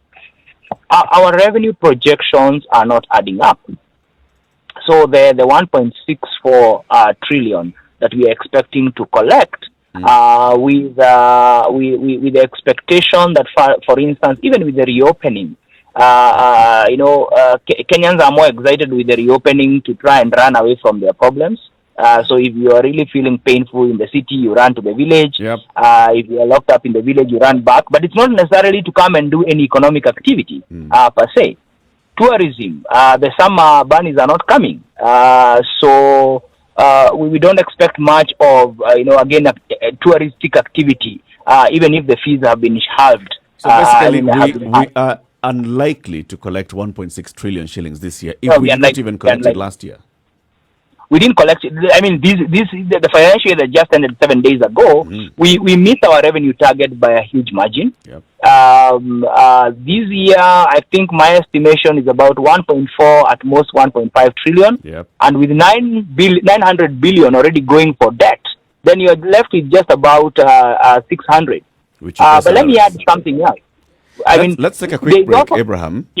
And let's take a quick break, take a look at traffic. And when we come back, we'll now go into that and also look at the citizen participation and what exactly this citizen participation should look like in terms of understanding our budget making process and, the leeways that we have or the avenues that we have to question and challenge what we see happening. Sure. Thank you. This is a Situation Room. It's Kenya's biggest conversation, 27 minutes to 8.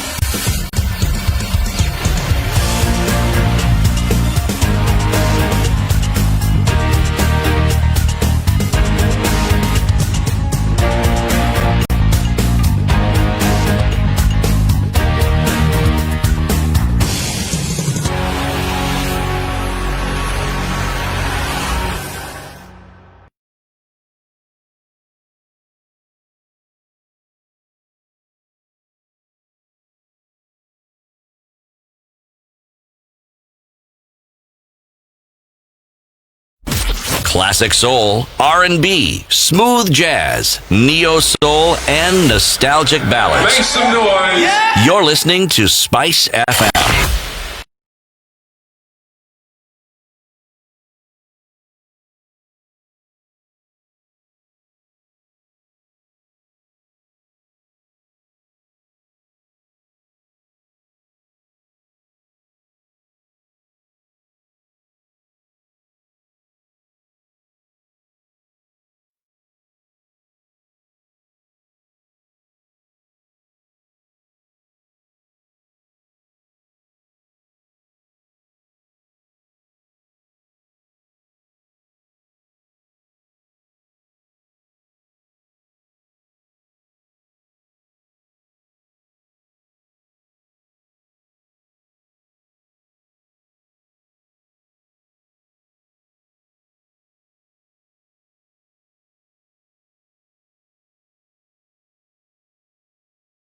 Surprise, surprise. Thika Road is a huge mess. In and outbound traffic today on both sides. All service lanes absolutely jam-packed today. It's back to normal on the roads. Now that everybody has been let loose, it's open season for everybody. Thika Road is terrible today, and no matter where you look. So it's going to need... this recipe for disaster is going to need a dash of patience. Today, we'll have a look at it in a bit and see maybe there's an opening that you could get out of. So if you're not in a hurry, Thika Road is not where you want to go today. Waiaki Way outbound is jam-packed, bumper to bumper, and it seems that people were actually quite eager to leave the city. Looking at pictures of Thika Road today, and it's an absolute mess, that's for sure. Ngong Road also is not so bad right now. The fog is quite low towards Dagoretti, but it's quite free as well. Okay, so we're going to keep an eye on Thika Road today. Mombasa Road right around the SGR, then moving towards the JKIA turn-off. A little bit of traffic there, but not too terrible as yet. Tell us what it looks like in your area. Spice FMKE on Twitter, trying to keep it moving, but it already looks like it's going to be epic today. But we have hope.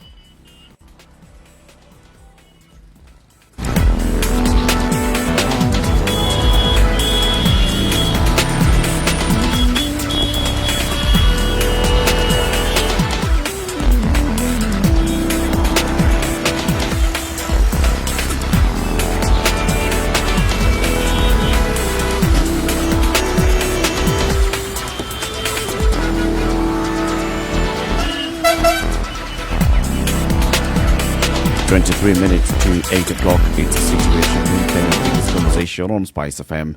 In the room, CT Muga, Nduh Okoh, Eric Latiff, Njeri Thorne, and on the line is Abraham Rugo, who is the country manager for International Budget Partnership Kenya. And we are talking about budget and looking at the 2020-2021 budget and what it seeks to finance. And already Abraham is talking about the huge deficit, the huge debt, and revenue projections. That's where we were, Abraham, before we went to that break. Yeah.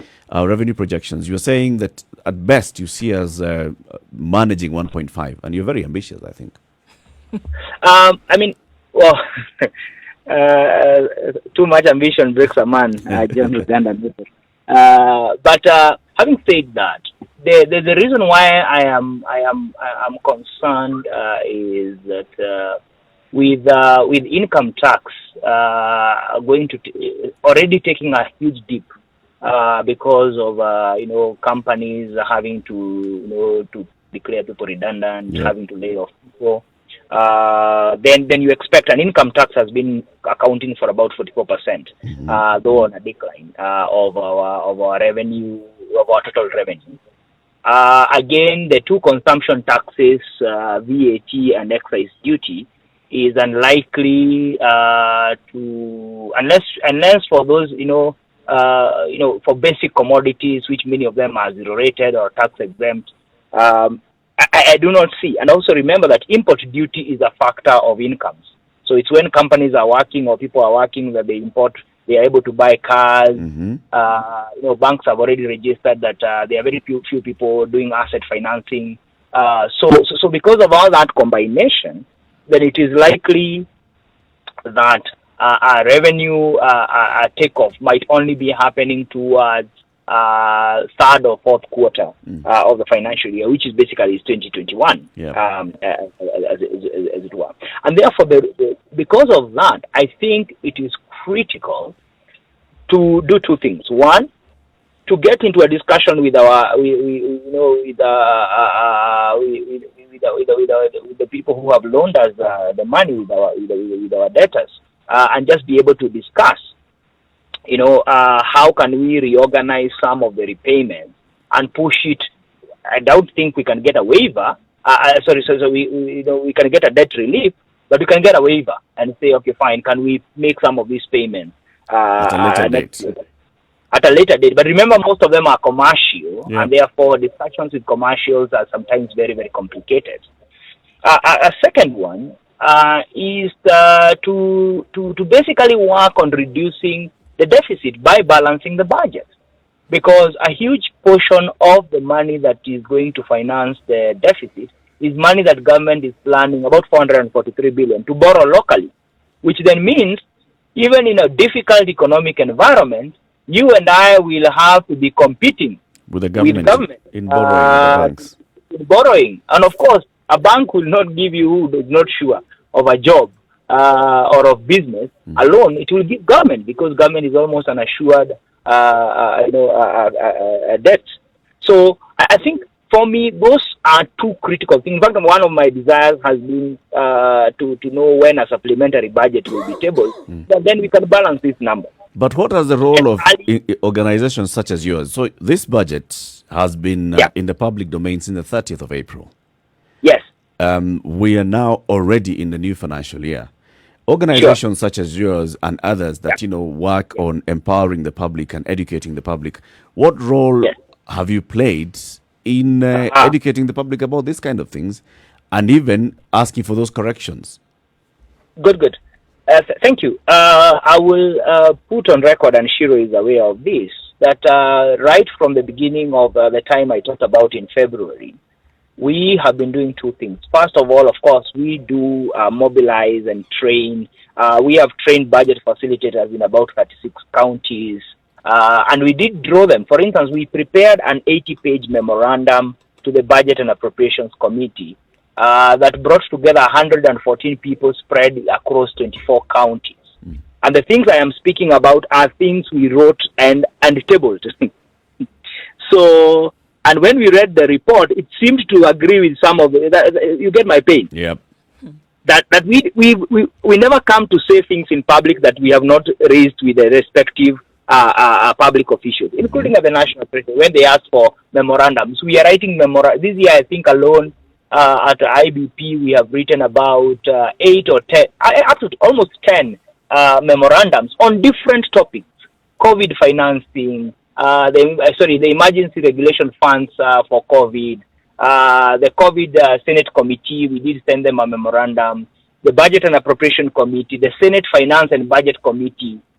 So we do write these things, and we do actually put it up and say whoever wants to engage, this is the time. So on Twitter, on Facebook, and on different platforms, and we are seeing an improvement in the number of people who are starting to get interested and are starting to engage with these spaces. Of course, training at the local level is a critical piece, and we've been trying to mobilize as many people as can engage, while appreciating that it's only when we have a critical mass of people speaking about these things that then you can start now making progress as it was. So trying to do our best to train, to engage, to speak to the right policymakers on these matters, and hope that somebody will take action and do the right thing. Yeah, Abraham, you're talking about the supplementary budget as being an opportunity to really push for a realistic budget, because right now we have a budget that is not realistic. And I have two questions. Should business, religious, civil society, should we let government off the hook in terms of this stabilization agenda? Because it's one thing for us to say, well, reduce, let's rationalize and reduce the revenue targets, let's reduce the expenditure. But are we saying that reduce it so that we can cushion businesses? Or do we buy the government narrative that business can sort itself out as long as we balance the budget? So that's my first question. And then my second question is the supplementary budget process is there's a gap in the law, and this, the provisions around transparency, around participation are not as strong as the mainstream budget. Of course, this is a technical gap in the law. In the spirit of it, there should be public participation in all. How can we, even if we decide on certain priorities, how can we realistically hope to influence a supplementary budget where you with 140 institutions, 8 memos, which is 8 memos is maybe 4 or 5 face-to-face engagements with relevant committees. If that didn't work, how can we hope that a supplementary budget process will work? So my first question, should we let government off the hook in terms of cushioning? And 2, is the supplementary budget really going to help us? Absolutely not. We must not let, I think we have a role, we owe it to ourselves and to our future generations to consistently engage and speak on the matters that affect us. I feel if there was a time when, government requires engagement, both within Parliament and even within the National Treasury, it's at this particular time to consistently raise these things. To say that, look here, unless we move with speed, there are still businesses that are still holding on, but they need support, because it's very difficult once you've laid off people to try and get them back. So we cannot. I don't think it's an agenda that can just be let off. I think the truth of the matter is that now the stabilization agenda has moved down the river, but it's still a critical piece, and that's why I'm talking about the balancing. So the balancing here would basically be meaning that yes, we are saying we are biting the bullet and saying this is not possible. Let us be realistic. Let's rationalize. Let's create more money that we can inject into the economy. And the only way you do that is by reducing your non-discretionary expenditures. So basically, is reducing amounts that you must spend. Supplementary budget. Yeah, the engagement, the law has no provision for public participation and also the transparency of supplementary budget engagement. But by all means, it is the only mechanism that we have right now of trying to fix things, trying to balance things out, moving forward. My concern, which is also your concern, is that who is listening, and who is able to take action on this, or do we just wait until the push comes to shove, and then decisions have to be made during a fairly desperate time, and that's why I say I think the citizen petition power has a lot of space. What will it be if all of us were writing letters to the president, to the National Assembly, to Mr. Rugo, I want to take you back a little bit. Yes, please. I'm actually very impressed by the activities that you've outlined that you carry out as an organization. But the question I want to ask is, to what end? What is this thing you hope to see at the end of all these activities, writing memos, training people? What is this outcome that you hope to actually see? Not achieve, see. What are these things that we can actually say, aha, we see the effects of all these processes? What is it? So I think for me, there are two main things I want to see. First of all, that the public services that are critical for the most poor and vulnerable, and the vulnerabilities are currently increasing, are actually being achieved. So in other words, that the social contract is being honored. I think for me that's the biggest achievement. But accompanying that is that the key tenets of transparency and equity, and government accountability that are being actualized. So the second one is a process issue. The first one is a critical outcome, because what is important is that healthcare is being provided, water is being provided, security is being provided, because these are the things that we pay for as citizens, because politics across the world continue. We've lived in different countries where politics are as heated as here. But the question of critical public services is not a matter of debate. How can it be a matter of debate in this country? That we have to debate whether we have healthcare or we don't have healthcare, or whether we have water or we don't have water. We should be debating how to improve. Those are the fights in other democracies.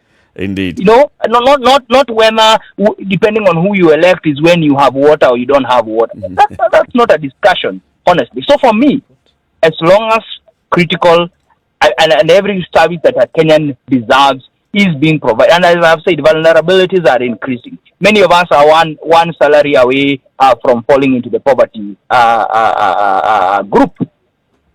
And therefore, we need to assure for those who are already struggling that they can be provided for these services, and also assure for others who end up falling into those very, very, very spaces that they can. So for me, that's all I want to see. In all honesty. Great. Abraham, another quick break. Let's talk about Kenya Ports Authority and this new portal called Captain Cargo. Nduh.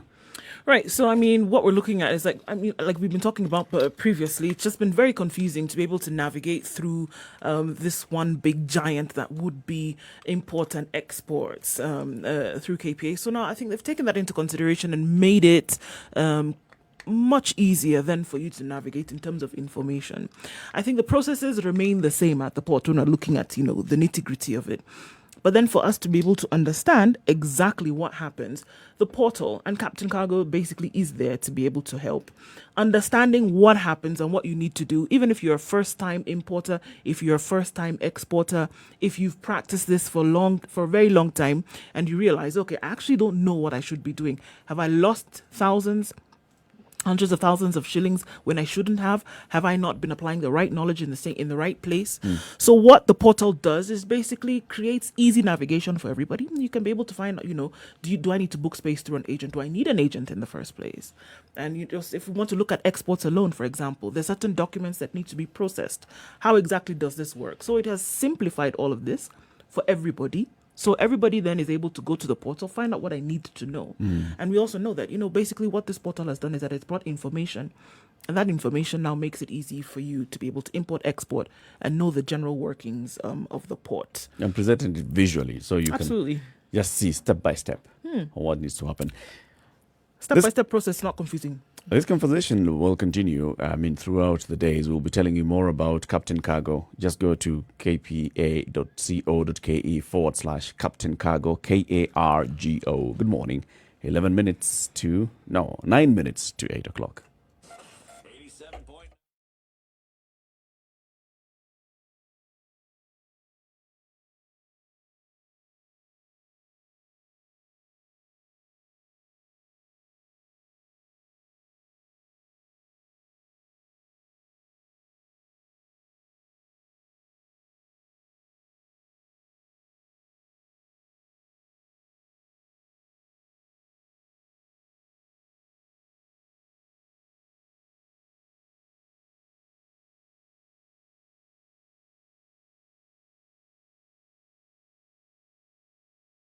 We're still on the line with Abraham Rugo, who is the country manager for International Budget Partnership Kenya.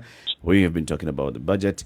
As we come to the close of this hour, Wanjiru, you've got a burning question. Yes. Abraham, what would the response to business look like? Yesterday we were trying to do some simulations here. Has IBP managed to,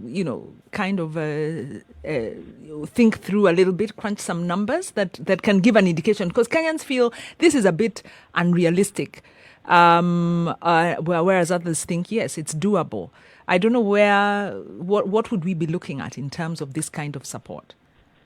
Yeah, I think we haven't done any numbers, but I will share my thoughts.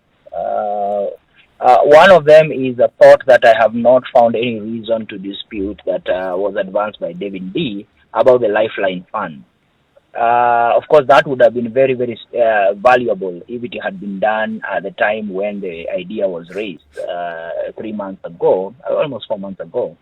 Of ensuring that business do not lay off people. So basically putting in money, and it's not necessarily free money. It's money on concessional, it's loans on concessional terms at zero interest that will be paid back, but basically to make sure that businesses do not shut down.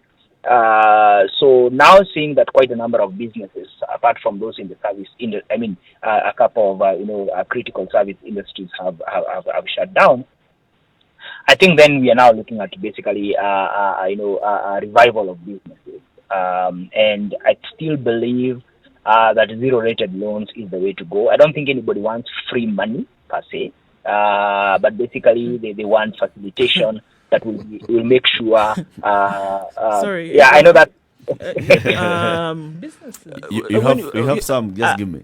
Yeah, No, when you you're say not you the don't think business. that anybody wants I have free a money, business. honestly speaking, I think if the way it is that if people could get access to these funds that we are talking about without the burden, and if that is what can be defined as free money, I think you'd have a lot of takers when it comes to the situations which we look at ourselves now. We A actually- lot I'm of saying- We takers. did a quick No, survey. what I'm saying is that it's not free in the sense that you just use it the way you want. Yeah. Right. But you need to be somebody who has Responsibly. been running a credible business. You've Yep. been paying your taxes. Now you are not able to pay your taxes, and all you are asking for is to be able to keep your business running. So Afloat, you don't yeah. need a loan with an interest. You just need a zero-rated loan, and you will pay it back at a later point when businesses come back to normal. Because it is in the government's interest that you continue being a taxpayer if you were to look at that very selfish perspective. And that's why I'm saying I think there is still a lot of value in that. The second one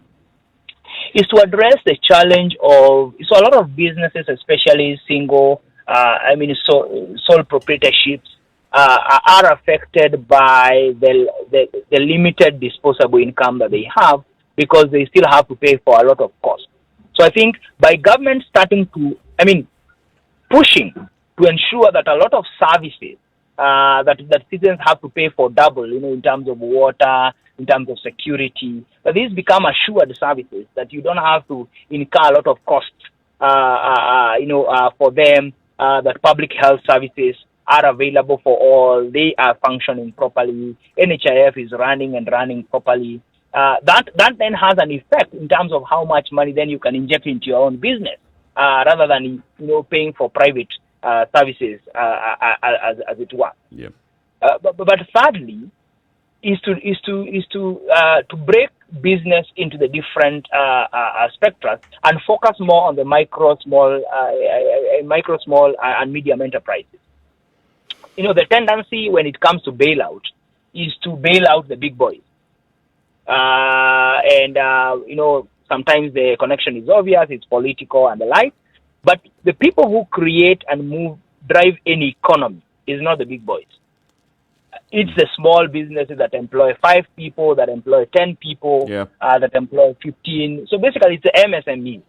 And that is where the focus should be, if you ask me, to make sure that these people are able to resume their businesses. And of course, lastly, we cannot avoid some mass employment program. So the example of Kazi Mtaani program needs to be scaled up. The reason for that is that anytime you go into a recession, a depression, a recession, like what we are basically getting into, is that you need to find a mechanism to inject money into the economy. And over and above giving cash transfers to the orphaned and vulnerable children, you need to give people an income that give you a return for a service.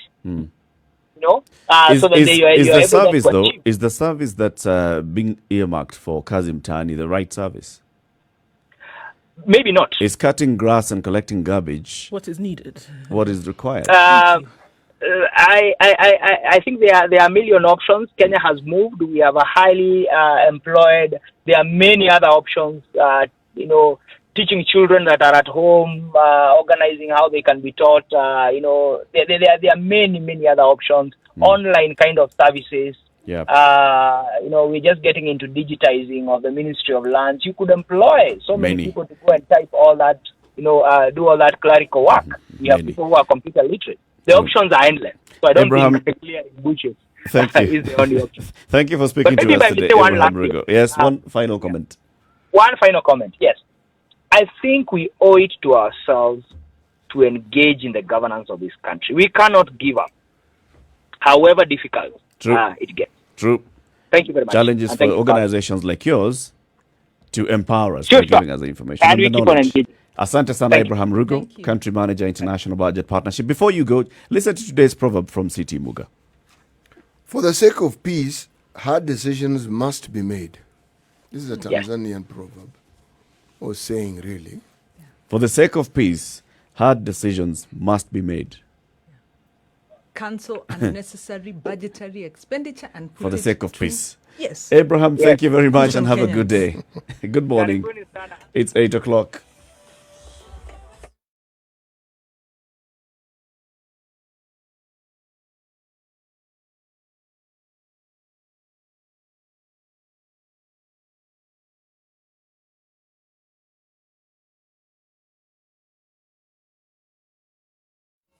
It's not flowing too badly on Mombasa Road today from the SGR at Athi River, and then also coming down towards the SGR after Mlolongo, and those stoppings there, not so bad. It's raining vehicles on Thika Road today is what it looks like. Outbound, guys, is an absolute mess. And then inbound, Allsops, all the way, both highway and service lanes are still quite hectic. This is what we are seeing this morning. And it's likely to be that way for another couple of hours or so. And so Thika Road is the one that we're looking at today. Coming back to Mombasa Road, inbound at Cabanas, all the way to the Gateway Mall, is very slow for some reason. There must be something that's holding it up there. So the traffic today, epic proportions. You're going to have to be patient wherever it is that you go. And if you don't have to leave now, better stay where you are, and then we can get you moving later. Ati, how is it at Blue Post? Out traffic, bumper to bumper Why to is yet there another traffic bumper to bumper and there's no roadblock? People are leaving, but people are leaving the city for some reason. Okay. Yeah.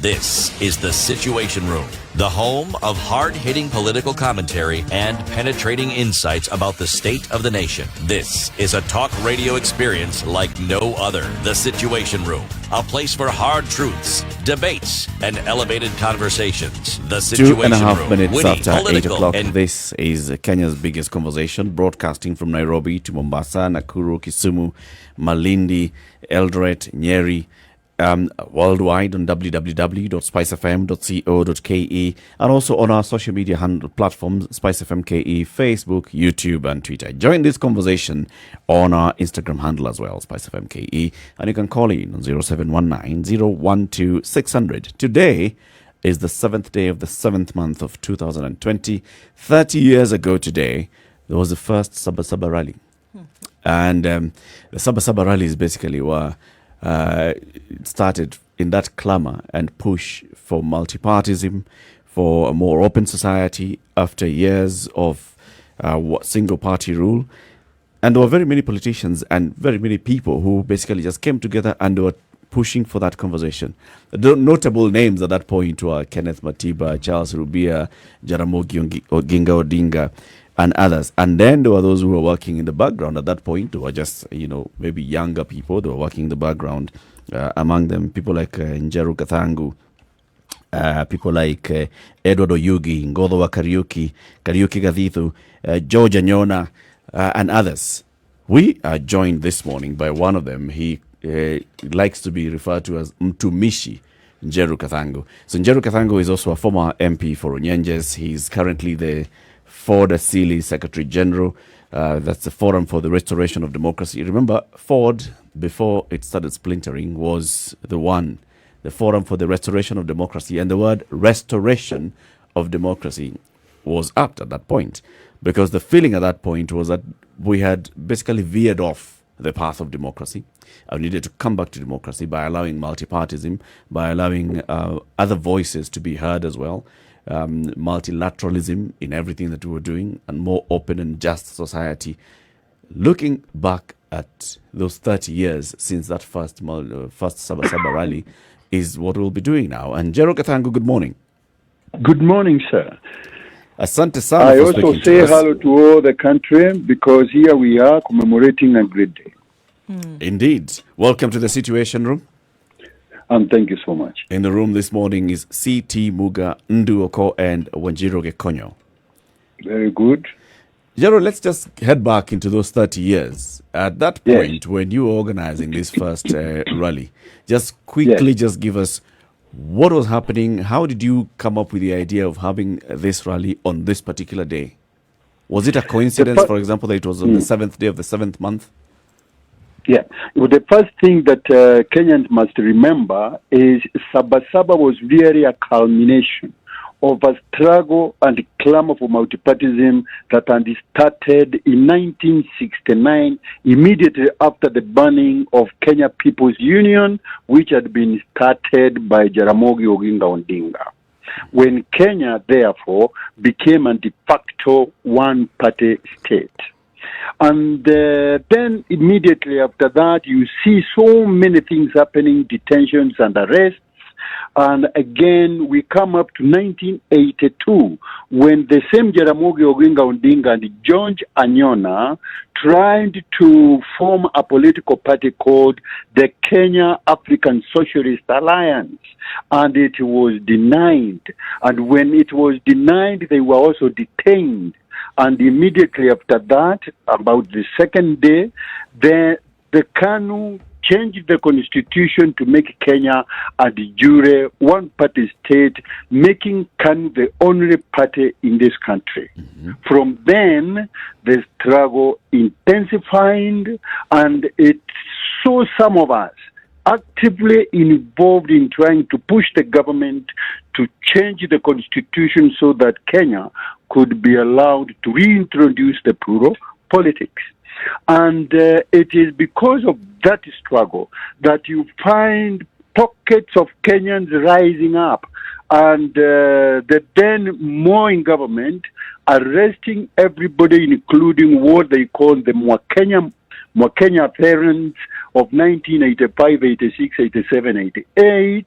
And after that, then we came with a multi-party now movement that started clamoring for the reintroduction of multi-party politics. It is within that program that Kenneth Matiba and Charles Rubia stood out and announced the multi-party now in 1990 after the death and murder of Okoh, and also announced the Sabasaba rally.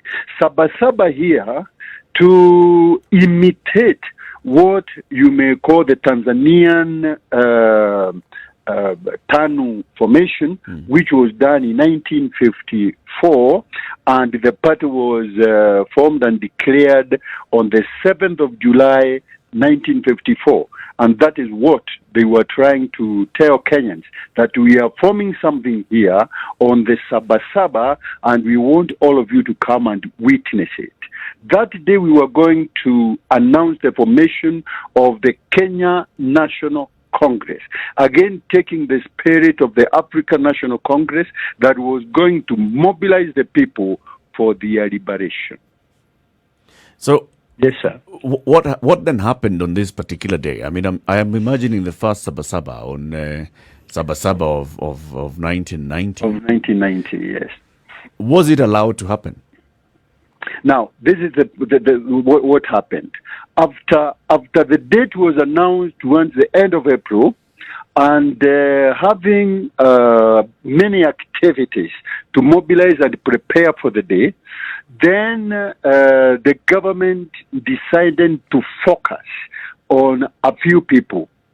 The 5 of us and the 3 of them, meaning Matiba, Rubia, and Raila. But Raila just joined, I think he was in Europe, and he came in and joined the Matiba trio, and the government started following them daily or every minute, if you like, including the people they had chosen as their lawyers, led by Paul Mwite.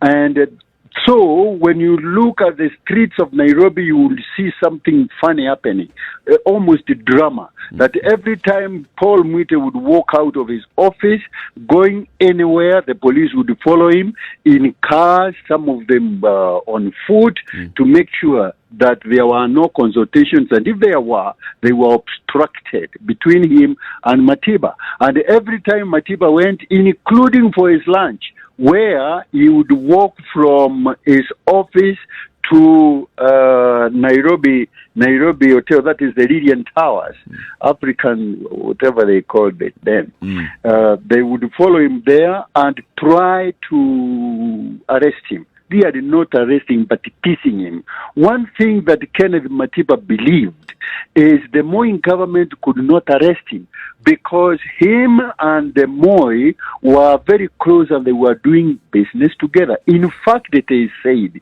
some by joke, that it is Kenneth Matiba who was coaching Moi in English or on English in State House earlier on in the 60s because he was the permanent secretary minister of education and Moi was not quite well read. And so Matiba volunteered on request of the president then, and Moi and another were in the class, but this other one we can spare for now. So basically, they had a good relationship. That's what Matiba believed then. They had a very good relationship. They had very good relationship. They had businesses together. They had been friends all the time, and therefore he could not imagine that Moi would order askaris to arrest him. But dictators have no friends, my friend. So when Sabasaba was drawing near on the 4th of July, which was the America's Independence Day, they were arrested. And sometimes I wonder whether the Americans had anything to do with it, because apparently it did not bother them that these things were happening when they were celebrating the great day in their own motherland.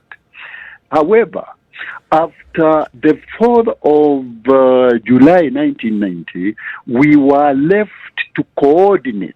And so John Janyona, Professor Edward Oyugi, Ngodho Kariuki, myself, and Kariuki Gathitu were left to coordinate and mobilize the people as they had been set up in Mombasa, Kisumu, Nakuru, the central Kenya towns of Murang'a, Nyeri, etc., so that they could attend the party. We had several buses, which some of them hired, others donated by people to bring the people to witness the launch of Kenya National Congress on the 7th.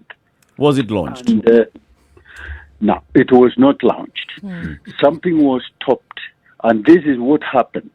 That that day, at about 11 o'clock, Kariuki Gathitu was to start a football match between two young groups at Kamukunji. George Anyona and myself were to enter the grounds at about midday, and then others would follow. In the meantime, Ngodho Kariuki and Professor Oyugi were coordinating those that were coming and entering the city, and therefore things had been done. But unfortunately, when we went into the ground at about 12 midday, then a man called Cheriot, I think, was an OCPD from Buruburu, and a few others noticed us. And they came, obstructed us, and we thought it was not going to create a scuffle, because if we created a scuffle, then we would be stopped very early. We thinned out and went back to the coordinating office, which was in Musa House. Now, Musa House is at the roundabout of Landhis Road, overlooking the mosque at Kamukunji, or, if you like, at the end of Haile Selassie Avenue. Yep. That one, at the third floor. That is where the activities were being conducted. But immediately we left the place, then the police came into the compound and started fighting. But at that point, some of the buses from central Kenya, Mombasa and Kisumu, had arrived at Machakos bus station. And so there were a lot of people getting into Kamukunji, and very many other people followed them. And they were singing songs. So they really attracted, and it became a confrontation between the police and these fellows attending, which meant that the fight on Kamukunji grounds had started. And so we transformed our activities, or we changed tact. Instead now of announcing on going to Kamukunji or forcing ourselves into Kamukunji, then we decided the best thing would be to coordinate the cities and the towns where demonstrations had been arranged. And so taking the Nakuru Highway, Nairobi-Nakuru Highway, taking the Nairobi-Thika Highway, taking the Nairobi-Mombasa Highway, and so forth, and all these towns there. Then activities started at 1 o'clock. And Njeri, then Kenya... As I hear you recount all of this, it could be that this happened yesterday. It happened 30 years ago. And you remember all of this as if it were yesterday. Because I was there. Absolutely. Now, Yes. there was a reason why all of this came about. And it was very interesting because a few seconds ago you said that you were then able to coordinate across the country because there were other people who were like-minded and were ready to go forward to achieve the change for which you wanted. Correct. As you look at it now in 2020 and you look back and as we celebrate this day, do you believe that which you wanted to see come about was achieved? The Kenyan struggle, my sister, for all the time you have known from 1950s to now, has always been shortchanged. Shortchanged somehow because the powers involved have been instructed, taught, and coached about how to do this. And if you allow me, I'll just give two statements about 1950s and 60s. When the British decided to give Kenya space for democracy, they also decided that the people that were going to do that were not the freedom fighters in the forests and those that had been detained and imprisoned. Instead, what they did was to delay releases from detentions and prisons, and they put in place all the children and the chiefs to be in charge, the children of chiefs and their fathers to be in charge of the program. First, the program was the demarcation of land. The chiefs and the DOs became in charge. And the next one is the running of government. The bureaucracy created was handed by those children of chiefs who, throughout the Mau Mau's time, were the enemy of the people. So by the time the people were coming from detentions and prisons and the forests, they found that structure already in place. The people from the forest and the detentions had promised that because the Africans were taking government, they would not disrupt it, because they believed that the Africans could in fact allow for what they were fighting for. It never happened.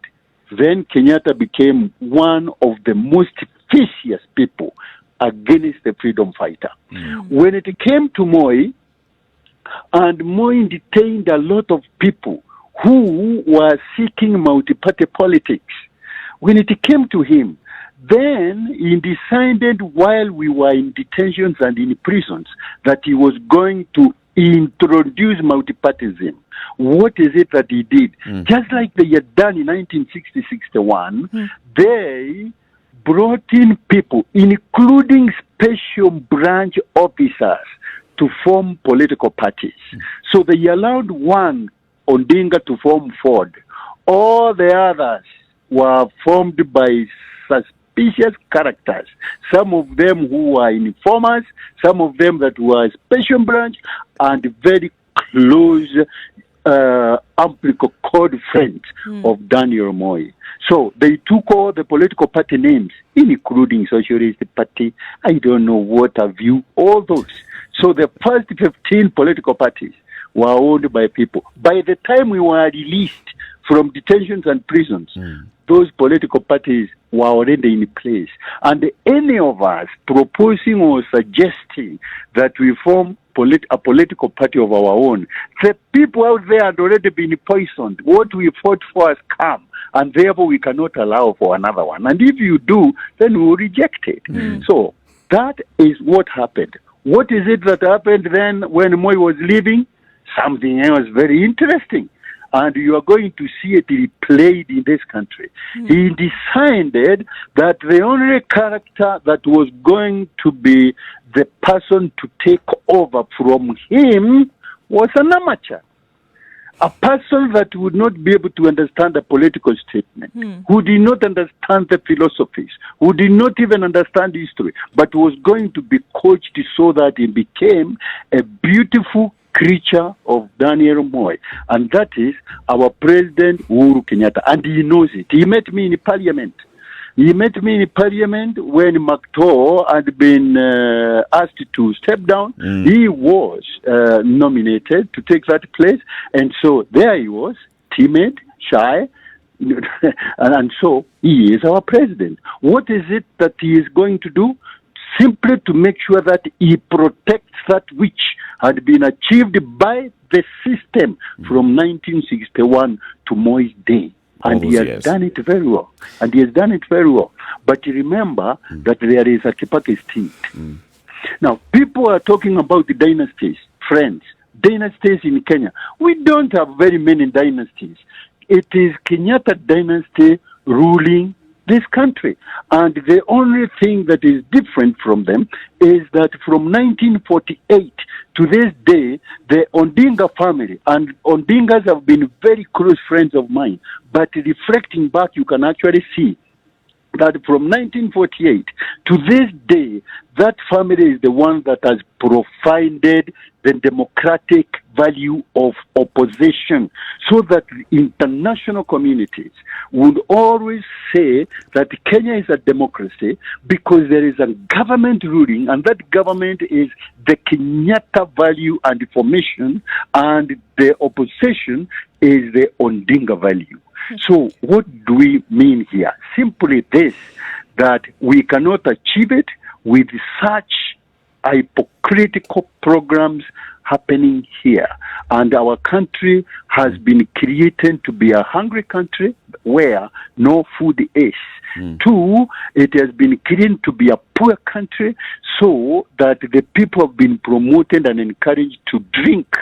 So they are hungry, they are poor, they are drunk, and they are rude very easily. Let me take you back to that time. What do you say? Political parties were formed when a number of you were in detention, but Ford was allowed to go into registration. Because of their program. So it became a huge movement, Ford. Matiba came back from abroad where he was undergoing treatment, and all of you were in Ford. When we look back at that juggernaut of a political party and the immediate splinter, what made it start breaking apart? This way. Remember, like what I have said, that a lot of people came in who were not serious. When Ford was formed, very many people from Kanu got into Ford. Some of them not serious at all, led by a Kanu Secretary General called Peter Oro Aringo. And when they came there, after about 1 or 2 months, they started complaining again and running back to where they had come from, save for a few people. And that scared a lot of Kenyans. In the meantime, there is a group of Kenyans within the movement that call themselves the Young Turks. And the Young Turks appeared like they were preparing themselves to take over, which is correct anyway, because ambition is correct. And unfortunately, that when they were going to take over, they wanted to change that which had been done by the 6 elders or the 9 elders so that it fits them. And one of the things they proposed was this, that we were not going to conduct presidential nominations from the grassroots or at the grassroots.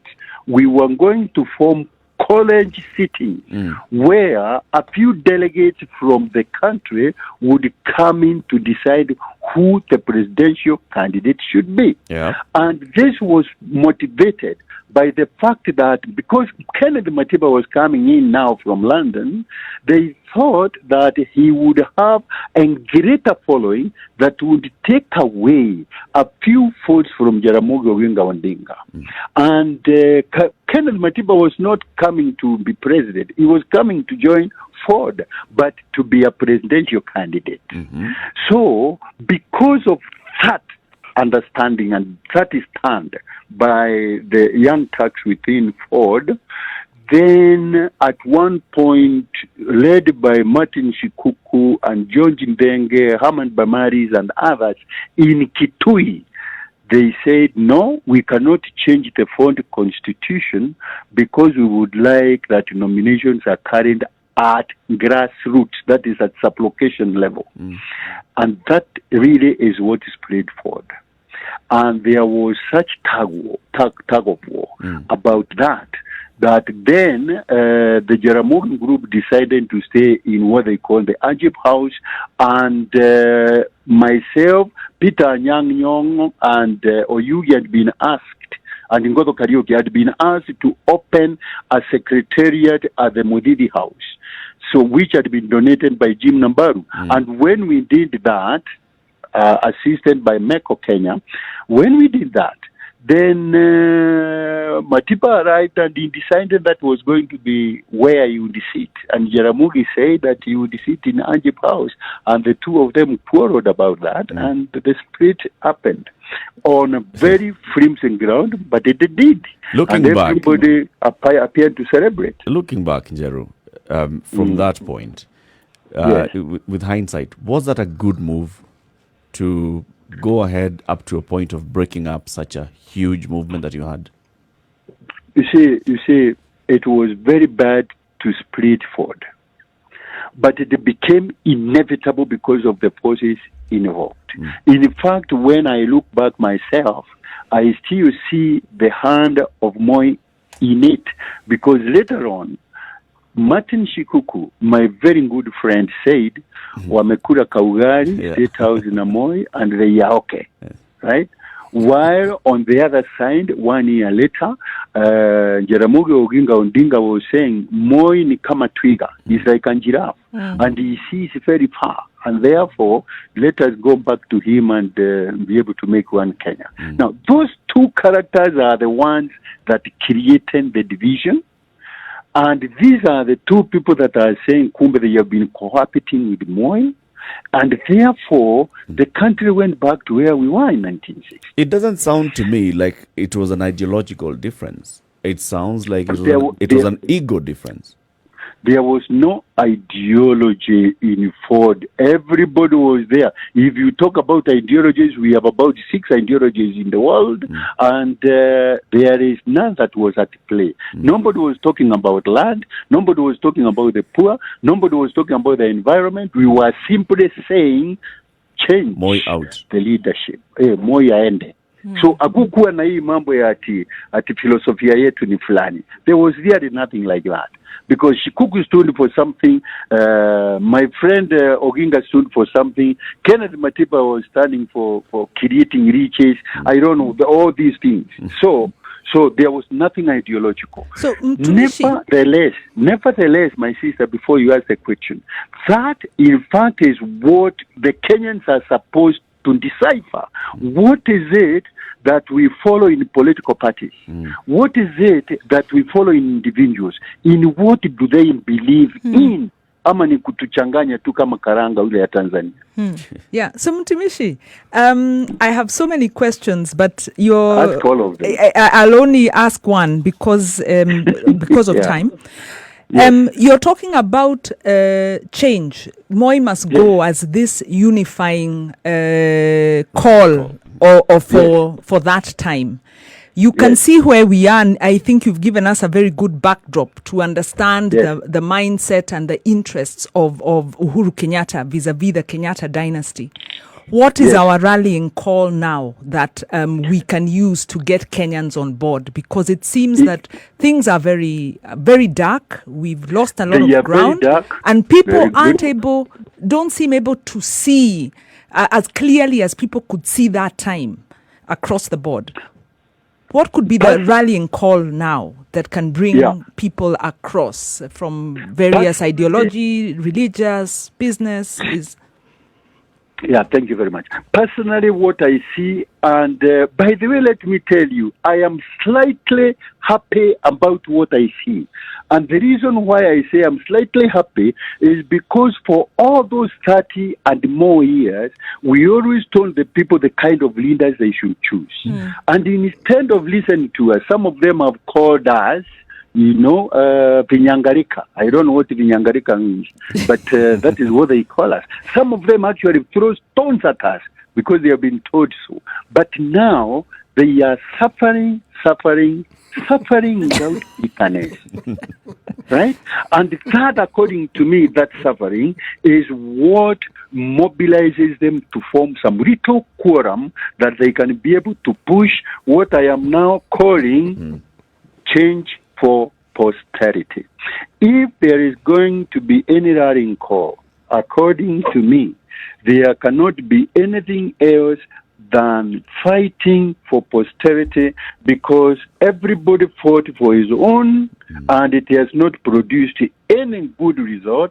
We can only fight so that the future generations can benefit from what we leave behind now. And so what I am saying is that we must fight for change for posterity. That time it was Moi must go. Now it must be for posterity. Mtumishi Njeri Thorne, just stay on the line for a bit. We take a look at traffic and then we continue with this conversation. You're giving us very interesting insights. Today being a very important day, the 7th day of the 7th month of the year is Sabasaba. We are looking back 30 years of the Sabasaba movement, what you started those 30 years ago, giving us the context of what was happening. And now we are looking at leadership. When we come back out of this break, Mtumishi, we'll talk about what we have gained and what we've lost in those 30 years. Yes, thank you very much. Stay on the line. On the line is Mtumishi Njeri Thorne. He's a former member of parliament for Runyenjes. He's also the current Secretary General for Dasili. He was one of the main organizers of the first Sabasaba rally, among the people who are really leading the push and the clamor for multipartyism in the early 90s and the late 80s. Good morning. This is a Situation Room. It's Kenya's biggest conversation at 8:30.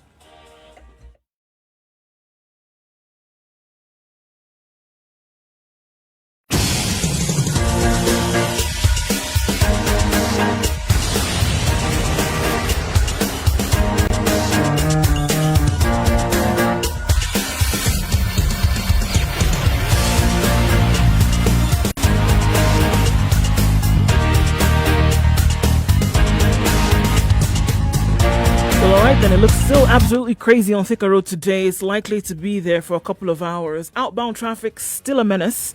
Everybody leaving the city on that point, but hopefully that will ease up. Inbound traffic needs to be the one that we look at a little bit more now, because quite a lot coming into the CBD. Right around the Pangani underpass, it's going to be held up for a while there. It's all the way from today. The traffic is all the way from the Garden City Mall all the way to Guru Nanak. So guys, here, patience is necessary. We'll get to town eventually. In the CBD, we do have a little bit of a hold up. Uhuru Highway is clogged just like it was yesterday, all the way from the Nyayo Shedam roundabout, all the way through to Westlands today. So continuing in true form, fine fashion, everybody's out. Now that things have been opened up, everybody is at least looking for business within the city. All right, we'll tell you if it gets any worse. If anything that you need to know about or be cautious about, we'll let you know. Spice FM KE, however, let us know what you see as well.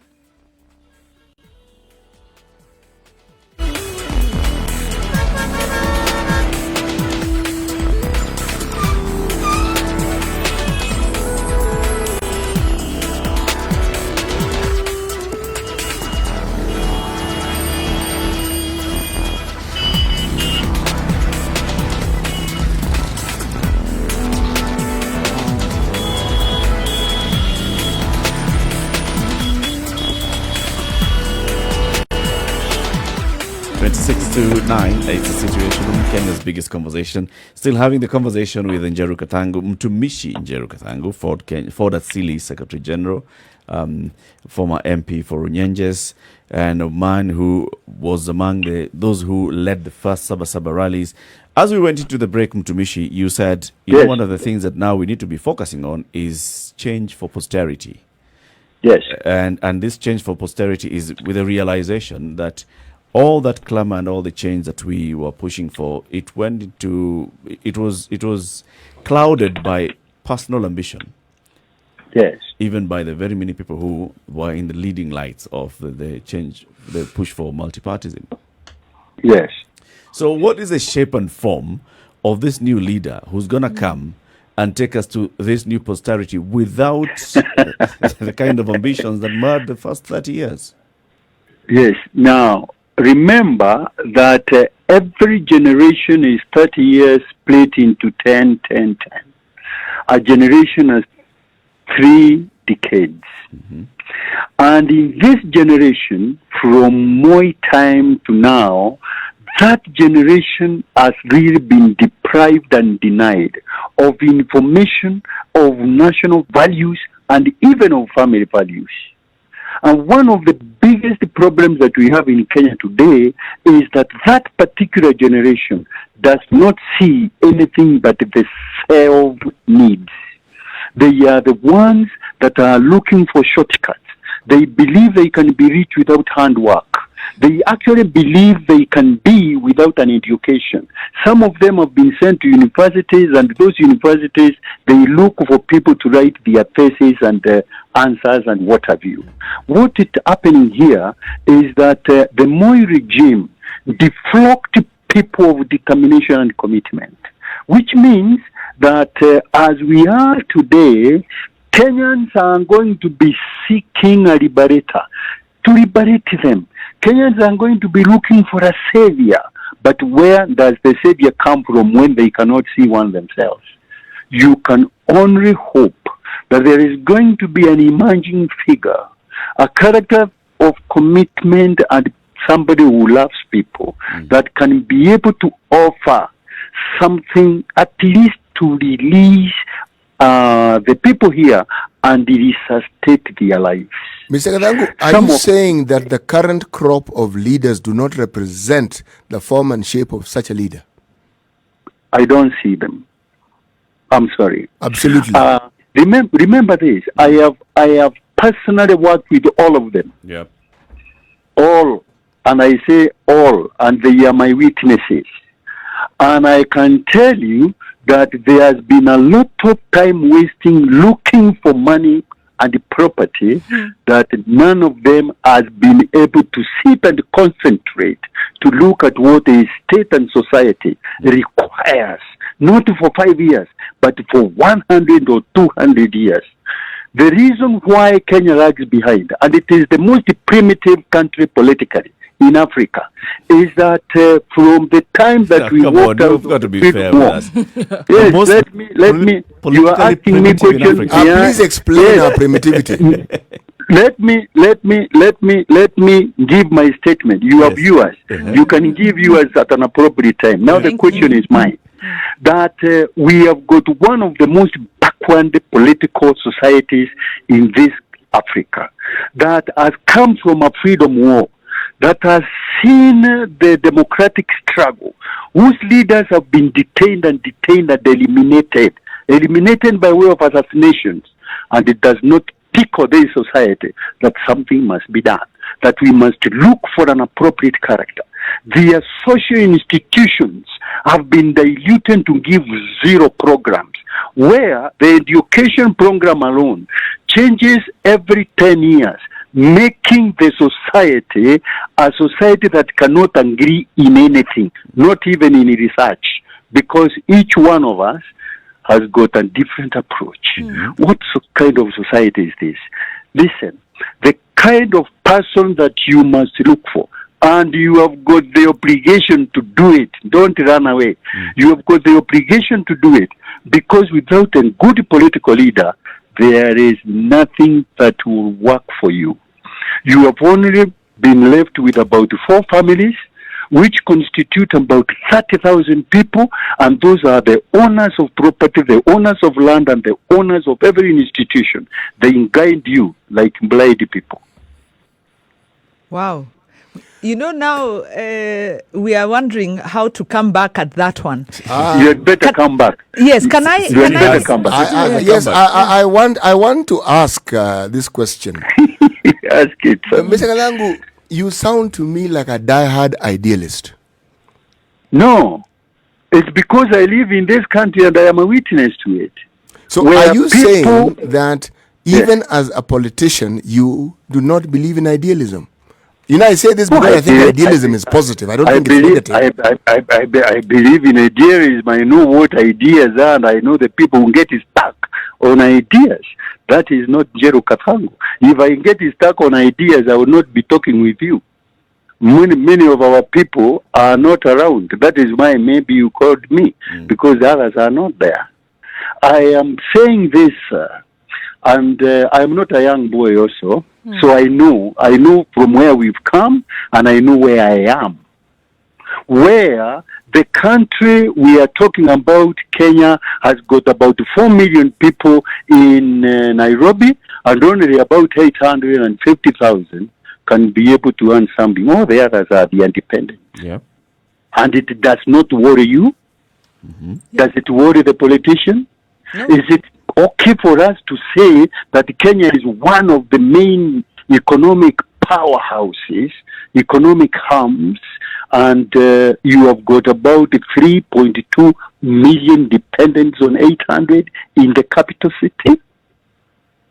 Thank you. And you say I'm an idealist. How exactly do you arrive at these figures, Mheshimiwa? How would you not arrive to it? Right now we are in a corona system. Yes, we right? are. The corona period has witnessed the Kenyans saying, open it up, we go home. We cannot be able to eat, we cannot be able to pay rent, we cannot be able to have our children around here because they are crying all over. Can you allow us to go home? What is it that the government did? They even did not listen to that. Open up so that the people can go home, and after they've gone home, close it. Those that cannot go, offer them transport. Don't create a slaughterhouse in your city. And they didn't.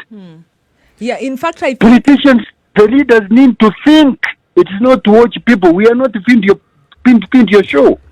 I think you're provoking us because we have become accustomed to injustice. We have rationalized and we expect it, and we actually accept it. 82.3 of employment in Kenya is in the informal sector. That's a reality. Correct. And we have, and like you say, contrasted to that, we are an economic powerhouse and economic hub on the continent. But and we are a lower middle income country, but really we are not.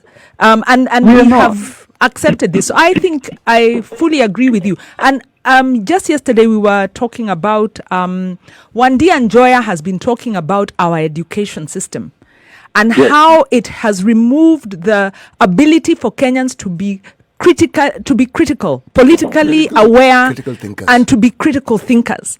And I'll give a personal testimony to this. Our daughter is at the African Leadership Academy in South Africa. She got herself a scholarship, and it's a school that is promoting young people to think about solutions for their country. And in fact, you study there, you have to then come and work in Africa. They don't train you and then you go and take your knowledge out there. And as Kenyans, we can see the difference between our Kenyan students and the South African students and the Nigerian students in terms of political awareness and appreciation, and even the depth of understanding of the issues, being able to interpret things politically.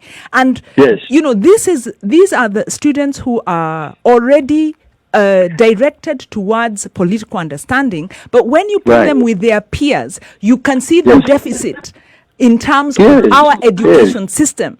So I completely agree with you. And our students are in the private, coming from a private background, more so the public school where kids are being taught by many teachers with a very shallow curriculum, no time for developing that critical thoughts. And as parents, we are not teaching it. So I completely agree. Whatever our situation is not sustainable. But I don't know whether we can afford to wait for this Messiah who you're saying isn't even there. We are very excited about some of the candidates who have put their names forward. But we can't you can't surely be telling us, sit and wait. But how then do Kenyans like your daughter manage with our system, which, as you say, is moribund, dead, or disabled, still manage to capture a position that is internationally competed for? And apart from that, there are many other Kenyans who also manage to get scholarships in other universities abroad and proceed to excel there with this dead system. How do they manage to do that? People in those other systems will say they are really impressed by the quality. Education is not about knowledge. Kenyans have a lot of knowledge. Anywhere you go, you'll be told Kenyans have knowledge. Education is about criticality and ability to bring solutions, and Kenyans are falling short.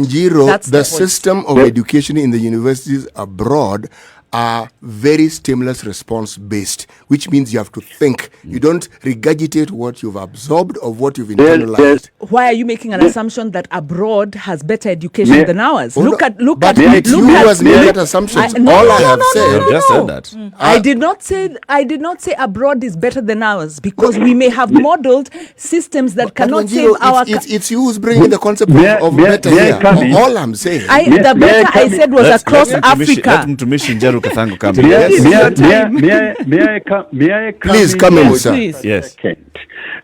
I don't think that my sister out there is talking about how Kenyan education is so backward and so forth. But there is something she is saying, that when you are going to be looking at your country politically, Kenyans have been denied it because from the time that Moi came in 1978, he changed the approach to political education and brought the government education, meaning that in the universities and all schools, what you will be taught is about government. What is government? Government is a small little thing within a state. When we talk about political science, we look at the state and the society. When you are talking about the government, you are talking about, I think, the fourth item of state, meaning that we have denied you about three things. That itself simply means when you go and sit with others, as they talk about the state, you'll be mumbling something about government, and you cannot fit in. And that is what she is saying. Now, when it comes to these other subjects, for example, when you talk about IT has attracted almost all the young people in Kenya. They actually don't think there is anything else that should be learned other than IT. So if you excelled in IT in Kenya and you went to South Africa, to Germany, to Britain, to America, to whatever place, you will tick because you have done it committedly as yourself, not because the system so promoted it. It's because the young character has been attracted to that IT so much that he has gone out looking for facts and ideas about success on that line. Are you saying that So that you- system is still being perpetuated in our education system? It's not perpetuated. I mean, nobody is working to have Kenya excel educationally. Who is doing that? And most of the papers that you mark are not even written by those students. They are written by their lecturers, and they pay. And yet, despite this, Kenya has developed a reputation as being the hub for ensuring that people who do not wish to write their own papers, people who do not wish to take the time to study and research for their own thesis, they come to Kenyans to do precisely that. And these are people who've learned in this same system. Kenya is the one that is spreading that, and which is perpetuated not by the Kenyan education structure, but by the lecturers.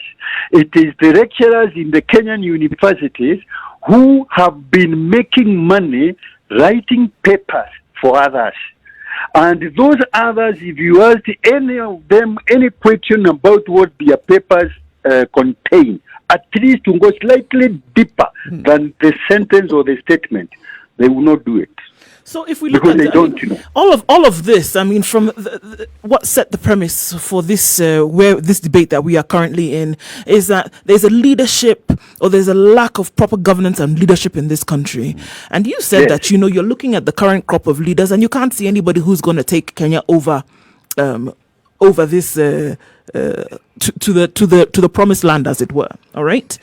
When you look for a leader, Wanjiru, I've heard you called Wanjiru. It's not Wanjiru. The Wanjiru is the other one. This is not The other one Nduh. is called Nduh. So my Okay, question carry here, on, because carry if conversations then have to be crafted towards solutions, and then if we're Yes. saying now that if the current crop, you're saying that there Correct. really is no, you can't see anybody. What then needs to be done? Because when if you talk- we look, when you if talk I about- can just finish, Njeri, was that we looked. Yes. If you looked at what you saw was missing, Yes. what you felt was going to bring the attention of people was then a protest that reverberated through the entire country. Yes. And that is what brought some kind of change. Yes. I am not the one to advocate for violence or anything like that, but for me to see that there's any kind of change, it has Yes. to be at that level, at that protest level, to say that if what we are Yes. seeing is not working, how are you Yeah. going to get people to take to pay attention and to do something about it? Yes. I think there are basically three ways that you can be able to get a good leader. When you wait for people to announce their intentions, sometimes you get the wrong person, because the wrong person, from the time that Parliament became a good paymaster, the people have become attracted to the salary and the allowance. Number two, if you elected those people after they have made their allowances or they have repaid themselves the campaign sweat, then they forget everything else that they have been doing other than to accumulate. In the villages, and I repeat, the villages know their children, they know their leaders, they know their shining stars. They know the people that represent them in cooperative movements beautifully. They know the people that have run the school committee programs beautifully. They know. But let me tell you, most of the good leaders from the villages or from our communities fear to come to the center of political work because Kenyans have dismissed politics as one, evil, Dirty. and number three, people that are simply criminals. They look at politicians as murderers, as rapists, as thieves, and that does not motivate a good heart and good soul. It doesn't. So are Because you saying that the people say, sir, that if I go and take a political leadership slot, I'll be dismissed as a thief, Yep. and I don't want to mess my name. the people in the villages, when they're electing their leaders, Are they not having a conversation with the people that they would like to see leading them in higher levels of government, in those political positions? Because you're saying these are the same people who elect the cattle dip chairman. They're the same ones who elect the school boards. Yes. So, those that are electing the school boards and the cattle dips do not pay at all. But those people that are elected into the local governments and the MPs must pay. And the people don't vote until they are paid. They say this. Mimi sipeani kura yangu mpaka nilipwe sababu hata akienda naenda kutafutia bibi yake na watoto. Right. So it sounds to me, Njeri. What kind of a leader are you going to get when he has paid you? It sounds to me, Njeri, that this villager then is the one that needs to have a moment of reawakening, so that they see a political leader as an extension of the cattle dip chairman, as an extension of the local cooperative movement leader, as an extension of every other leader in the local community. That is going to be so, but even the other thing that must be done is to make sure that the laws in this country do not favor the rich and the corrupt. Remember that when you are going to look at your laws, and I would like you to take your own that controls your media. If you look at that law and you go and look at the Constitution, the two of them do not tally some place, and that is the biggest problem that our country has. That anybody using our laws anasema mimi natumia sheria, lakini ile sheria anatumia is a sheria against the people, right? And that is the sheria that we must focus on. How does our law protect and safeguard the aspirations of the people? Whether it is about leadership, whether it is about riches and economics and finances, whether it is about agriculture and what, how does it save them? If you look at your constitution and you look at the laws, you will see the lacunas created. And it is those lacunas that the leaders use to manipulate the mind of the citizen. You know, so Mr. Galangu, it's not about the village. It's not about the village. And bro, let me tell you that if you look at the 5 years or whatever years that we were in parliament, you look at the motions and the bills that we passed in parliament, there is something you are going to see. And we did things that meant even Kanu itself to be diluted in the static thinking. That, you know, that is actually absolutely true. There, but so I want to take you back to the issue of education, Mr. Kalangu. Right now, but there is something I wanted to say. Yes. So that I don't forget. Yes. That the CDF that you are talking about in Kenya, we introduced it ourselves in the year 2001. Yes, you did. That the thing that you talk about, the HIV and AIDS program, which Moi had refused to recognize from 1984, you know, we introduced it ourselves as a program. When you look at the roads board, we introduced it. And because some of the Kanu people accepted to agree with us, and when I say as, I'm talking about Orengo, Katango, Mukisa Kitui, and Kariuki Karoe, Muriuki Karoe, when they decided to agree with us, Moi sacked them, led by Andrew Kipton. You know, and so a representative of the people wants to look at the laws, which law is going to benefit these people, you know, and work out a program, create business in the house to make sure that that law is either changed or introduce another one. Mr. Galangu, come to education here. Our biggest foreign exchange earner in this country are called remittances.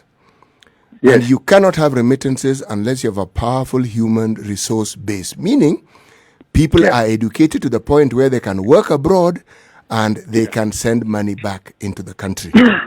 Yes. And many of them are products of this same educational system. Country. Yes. Points made. Oh, you want me to comment about it? I will tell you. I have lived in Britain. I have lived in Germany. I have lived in Italy. I know a bit of Paris and Brussels. And I have stayed in India for 3 months every year for about 6 years. Let me tell you, the people you are trying to be so proud about, I know them. That people in Europe have achieved what you call the old age, almost unproductive. And they are looking for labor, not from Kenya, from across the world. So that you will find a lot of Caribbeans in Europe. You find Africa is there. What kind of jobs do they perform? The very first one is looking after the old people. And some of those old people are looked after by people who came from Kenya as degree holders. Those are the people that are... I'm afraid I've got to have to cut you short because we're coming to the top of the hour. You may, but there is that thing you asked is so important. The remittances are not sent here by people that are in charge of programs in the United States. They are sent here by people who have gone out there and are serving as soldiers because they could not fit in here. They go there, they are conscripted into the armed forces, they are sent to Iraq and what have you, blah, blah, blah, blah. They are actually the slave pharaohs for the United States. Those are the people that are sending the money here. Don't be proud about it. Because when you are proud about it, then it means that we are actually demeaning our capacities and our dignity. Debatable, sir, but let's have that debate another day. I'm with you. Another day. Njeri Thorne, thank you very much for speaking to us, and thank you for giving us a context of today being a very important day, Sabasaba. You have a program that you've lined up today. Just tell us about it. You're going to visit the home of... I'm going to be visiting Nduh Okoh to say hello to him at 11 o'clock. All right. And he is very near you people because I know you are on Mombasa Road. I am going to, immediately after this, I will go to see Nduh, say hello to him, remember our prison days kidogo, and I come back and rest before the corona time comes. Asante sana. You have a good day and say hello. Thank you so much, Njeri. Thank you very much, sir. You people are great people. You people are great people. Please continue provoking the thought and ideas of Kenyans because that is the debate. Let us not just follow, but talk. Asante sana. It's 9 o'clock.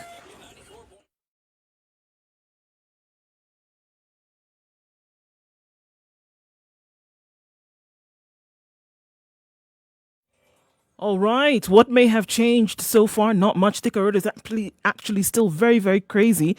Let's see. In Westlands, James Gishuru from Mudhangari Police Station, traffic, everybody's turning around for some reason. Something amiss up ahead, as it were. We'll find out what that may be, but that means that traffic is affected all the way down then on Waiaki Way because it joins with what is going on. Traffic into Westlands via Riverside also at a standstill. It seems that wherever we look today, it's absolutely crazy. Limuru Road from all the way down from the village market, then crossing down over towards the Aga Khan Hospital and then into the city centre. That is a bumper to bumper. So let's say everywhere you look, it's bumper to bumper. We're smack dab in the middle of traffic hour right now. Somewhere where you're stuck, or even better yet, a way that you can find out of traffic. Let us know. Spice FM KE. That's how you can reach us on Twitter.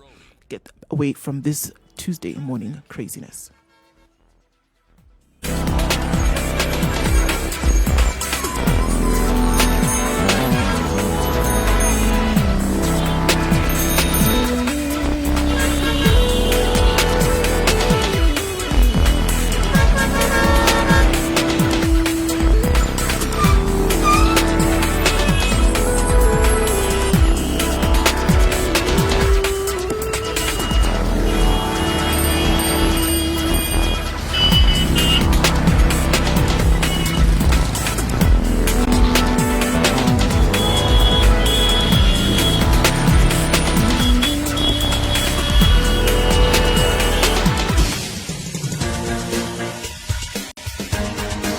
This is The Situation Room the home of hard-hitting political commentary and penetrating insights about the state of the nation. This is a talk radio experience like no other. The Situation Room, a place for hard truths, debates, and elevated conversations. It's 2.5 The minutes after Situation 9 Room, o'clock. witty, Okay, guys. political, Okay, go engaging, back. deep, Yeah. controversial. Probably. In the room, we have Done. C.T. Muga, Remind us to researcher, For the academic. sake of peace, hard decisions must be made.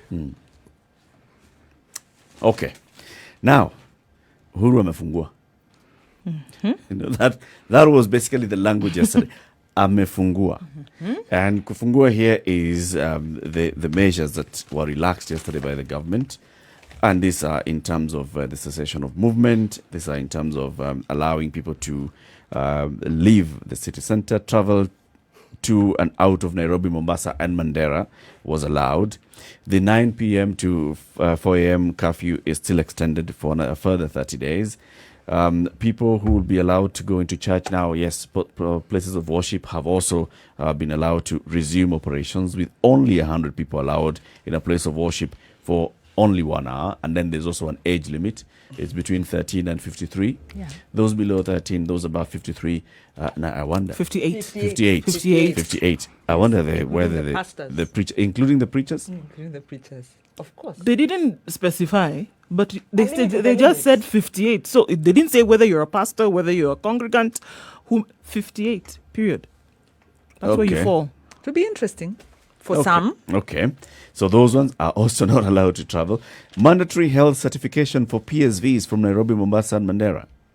Now, that is another issue that may raise some questions. When you talk about health certification, are you talking about testing them for COVID-19 and giving them COVID-19 certification like you've done with restaurant workers? What does that mean exactly? Passenger flights are going to resume from the 15th of July, and there's already the jokes going around that there are some parts of the country that will not have PSVs, buses and matatus crisscrossing from Nairobi to go to areas, for example, CT's neighborhood. They're waiting for 15th Sorry?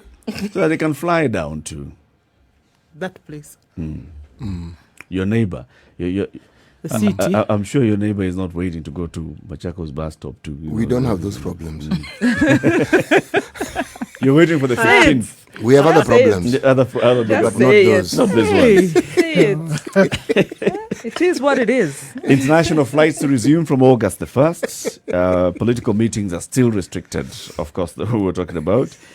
Restrictions on weddings and funeral attendance extended by a further 30 days. So still, wedding industry is still affected. Okay. Bars and other social places to remain closed, especially those that operate in the night hours. And these are the measures that were announced by the president.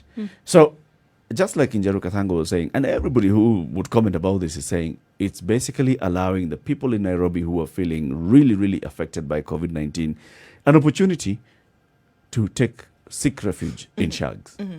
Everything else is an addendum. It also transfers the burden of disease to the counties. From- Hence the statement the president made Yeah. prior on counties, be ready. And he said it again yesterday as he made the statement. It's the reality. I think it was an excellent decision, personally. Why? County governments, we forget the word government when we refer to county. We just say counties. They are governments. And they must do what governments are supposed to do. The whole point of devolution was precisely that. So that you have entities that can be localized and that can take over the functions that were focused on a centralized government. Now, we still have leaders within, because this is not county. We have leaders within those counties who still have this school person mentality where they feel the national government must keep doing things for them. So the thing that they do consistently is to whine and gripe about them not having received money and never really giving a good account of what they have done with the money that they have received. You know, these monies that the counties receive are in the billions. How many cities are those? You know, these figures confuse me. Because trillion now I can't even fathom. My brain doesn't have the Billion has capacity 9 to figure it zeros. out. 9. Okay? Billion, I'm slowly getting the 9 million. digits or 9 zeros? 9 zeros. Yes, see, million I understood. 9 zeros. Now, million. So in 10 digits. It's like when someone Assuming talks it's a of single millions billion. nowadays, it's pittance. And I'm thinking, 1 million shillings. Pittance, how? So, if you are then given the mandate to look after your people, because remember, when I travel, I am not going to go to somebody else's county. I'm going back to my county. Yeah. Okay? Let that county administration and government look after its people, because many of them have done a terrible job of looking after their people. So the way COVID exposed the national government and its ill preparedness and its ill response to the plight of its people, it's basically now going to expose county governments. Same level. Now It's it would be democracy. the national government pointing to the county government and saying, it's your turn. Because that is exactly what And is being going to specific happen and now. saying, we've given you this amount of money for this. Yep. What have you done with What it? have you done And the with it? people also questioning and saying, all right, so this is what you've been doing as a county government. These are the programs that you've even budgeted for in this year. So let's see how that program, how that budget is going to be aligned to addressing to our immediate needs, which is recovering from COVID-19. In fact, I agree, City, with what you're saying, that counties need to take responsibility, and I think that's the consensus in the room. And the counties where governors have invested in health, as we heard yesterday, will fare better because they have the infrastructure. They've got the personnel, they've got the infrastructure that they can then ramp up, and they have the systems with which to respond. Counties that have not been paying attention to health, even if they get this additional allocation and have been trying to respond, will struggle because, you don't have the system in place. So we are likely to see that differential. And the main thing will be to look at which are the high areas of concern and what's their response likely to be like. So yes, counties need to, come into this conversation, and they need to rise to the occasion. In terms of health and also in terms of livelihoods. Like I mentioned some time back, I believe it's Nyandarua County that it's Nyandarua County that enacted a bill for the protection of micro enterprises. And this bill was to put aside money to assist, to get a COVID response to assist those in informal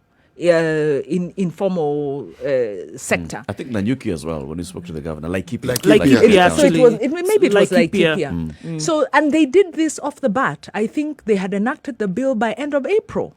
So this is what, if you look at Kitui, you had also Machakos, they began immediately manufacturing the masks, right? So yes, counties need to rise to the occasion. It is their responsibility. However, the conversation in Kenya about county governments is never complete without the national.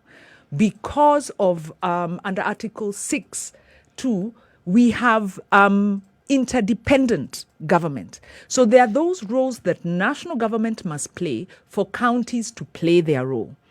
In the COVID response, and in terms of what you're talking about, the billions of shillings, counties last year got 316 billion out of I think it was a 2.7 trillion budget. So this gives you an idea. Counties have about, there's a list of functions in the Constitution. There are two schedules. One is with the national government, one is with the county government. Counties have water, they have health, they've got agriculture, public participation. It's actually very clear. Right. So they have functions. Out of the 2.7 trillion budget of last year, they got 316 B from the national government, shareable revenue. Out of the 2.8 trillion proposed this year, they're still getting a 316 B. It's been capped. So let's be careful when we say, well, they're getting lots of money. Let me finish. The other point is, and the bone of contention has been how the amount has been a point of contention and how the money is then transferred. As we sit, out of the previous financial year, 58 billion owed to counties has not been transferred. So counties have, first of all, they don't have enough money. You had 58 billion in total. 58 billion out of the 316 B. So, right? the rest they got. Being the bulk of it, they've already got it. received. No. So But you each has see, not received about a hold billion on. or so. Now, A little bit. Just a it, slightly yes. over. first of all, it's unconstitutional. All right. But the other thing is, when you're talking about if national government needs 2.8 trillion to enable the budget, all service delivery functions except health are at, except education are at, except actually secondary and primary tertiary education, are at the county level. Counties are getting 316B. So already the quantum is a problem. And that's why you heard what Governor Mutua told us yesterday. He looked at the money, he said it's not enough. So he made a decision. He's going to invest in health as the basic enabler. So do not expect counties to improve the quality of services from what was there before. I'm sorry, Hold on, Wanjiru. let me No. finish. But you know, Allow here, me- no. Sorry. Here, you know what? You know- I always say Why don't you it allow is me okay to- allow because me to finish because you're making my going because you're point. going to set a premise. Allow to, me to we're going finish to you're going making to my you're going point to set kindly. You're going Allow to set me a, to finish making my You're going point. to set a Now, premise that makes it all right to say that because you didn't receive the full amount, that there's even something small that you cannot do. No. Allow me to finish making my point. In terms of the quantum, the absolute, it matters because when we set expectations on counties, it means that the level of service delivery that they can hope to give us is equal to what they were doing before and won't necessarily be much better. Right. So when we are looking at county service delivery, we have to keep this context in mind. It's real. It costs money to deliver services, and they're not getting this money. Which is very true. Now, I've got a question as as you continue and with that then point. quantum. Then the second point is now this delay in transfers. Okay. And we haven't paid much attention as civil society to this. It's a very political process, but it's a year on, year out issue in that they get this last disbursement, and it's usually around that much. It's almost like a rolling arrears of this amount of money, around 50B. This year it's 58B. If you take that amount out of a county budget, what are you saying? And if you look at, let's say, Nairobi County, 70% of the shareable revenue, actually 70% of the county budget is for recurrent expenditure.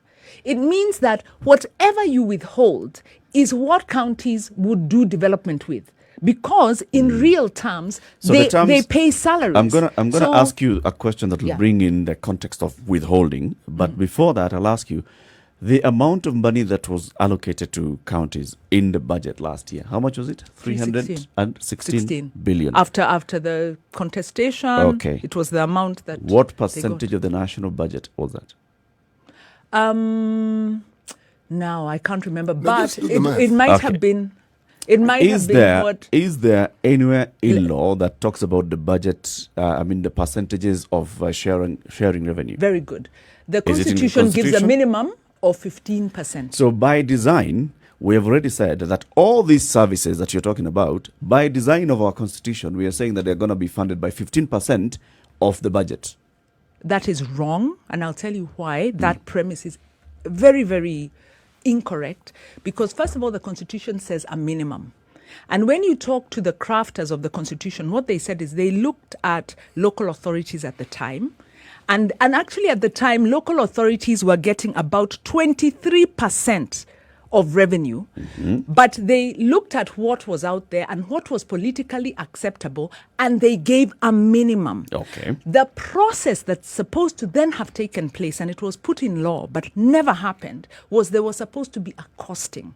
There was supposed to be a process where, there was a body that was set up. Why does a minimum exist? There was a body that was set up, and this body never did this. And this is the Transition Authority. The Transition Authority, where they say, and other countries do this, where they say to deliver health services to This is a how much you Kenyan, require. you need to spend 7,000 Kenya shillings, 15,000 Kenya shillings. And if they're in the marginalized country, it's a little bit more.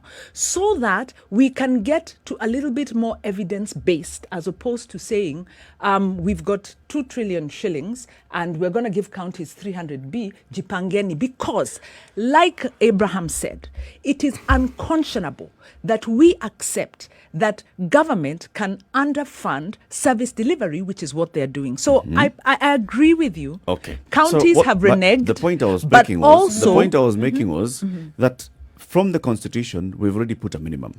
it's when And you- then we're working towards now meeting the minimum and surpassing the minimum.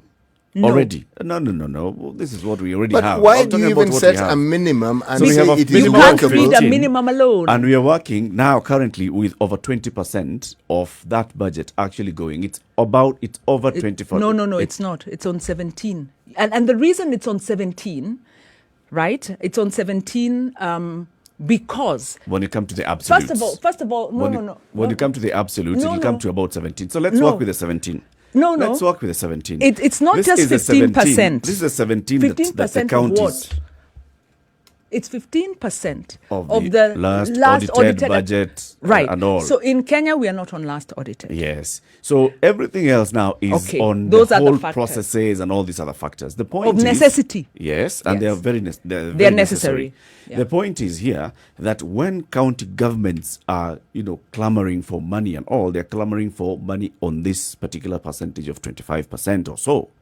And they receive the 800 and whatever, 380 something 316, billion, 316 billion. which they don't receive, but it's which committed. comes committed, it's committed and then it comes and there's a But huge they might delay not- of yeah, not yeah. getting Which whatever inevitably amount. will affect the way they are able It'll to affect transact. the way Yeah. they're able to transact.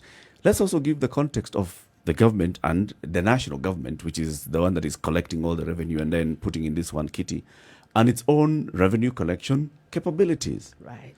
So if the national government has already said, we are budgeting and we are already putting a budget of 316 billion because we are estimating that we're going to collect 1.6 trillion, and they don't collect 1.6 trillion, see, it affects everything else. No, because the principle what of do the you mean Constitution. No, because the principle of the Constitution is not just a minimum of 15%.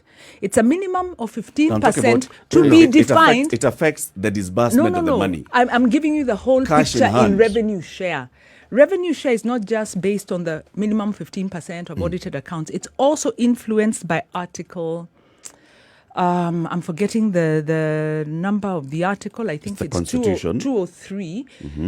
That speaks to the national, the criteria to be used to determine the quantum.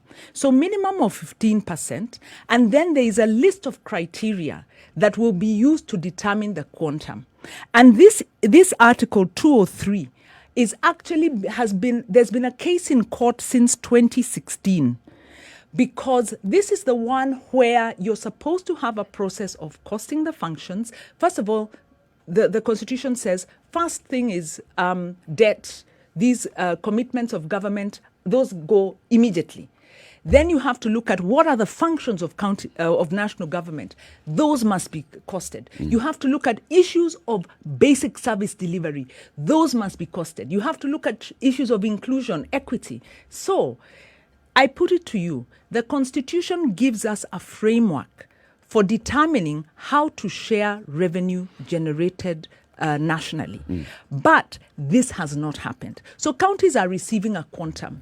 They need to What is use the role that. of the counties They need in this to whole use equation? that When we're responsibly. talking we about have moved the reopening, conversation when we're to talking budgeting about and reopening, all. let's come back to reopening Yes. because that's what we are Hold on. talking about. Yeah, we're but- talking Yes. about reopening of the economy and counties' responsibility now when it comes to the fact that many individuals are going to be leaving the capital city and going back to the counties, where then we're going to have a burden of disease, whereby we're going to have a burden where people are looking for livelihoods to continue when they go back to the particular counties. Now, that responsibility rests on their shoulders, whether you're given 1 shilling, 10 or 1,000,000. What is the burden of responsibility when it comes to looking after citizens at county level? Thank you very Okay. much. And the Let's answer talk I was about let's giving. talk about that when we come out of this commercial break. 22 minutes after 9. This is a Situation Room. It's Kenya's biggest conversation. We'll ask you to join this conversation at some point on 0719-012-600. In the meantime, go to www.kpa.co.ke/Captain Cargo. Cargo is K-A-R-G-O, and Captain Cargo of KARGO. This is where you are able to get a lot of information on how KPA basically operates. There's a lot of information that people seek in from counties, and they don't get and end up getting this kind of information, which is, if I wanted to import something in the country, what are the processes to use? If I wanted to export something and I wanted to use the port of Mombasa or the port of Kisumu as my exit point, what are the processes? What are the procedures? Who do I need to talk to? Which companies come into play? Now, this is what information that is contained in this new portal by the Kenya Ports Authority, which is kpa.co.ke/Captain Cargo. It's a portal where they have put all the information on the processes, simplified visually. You see, you understand. If you don't understand, you ask a question that they are able to also respond right there. So we'll tell you more about this as we proceed with this conversation. It's now 23 minutes after 9.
It's overcast and the fog is quite low in many parts of Nairobi this morning at 16 degrees.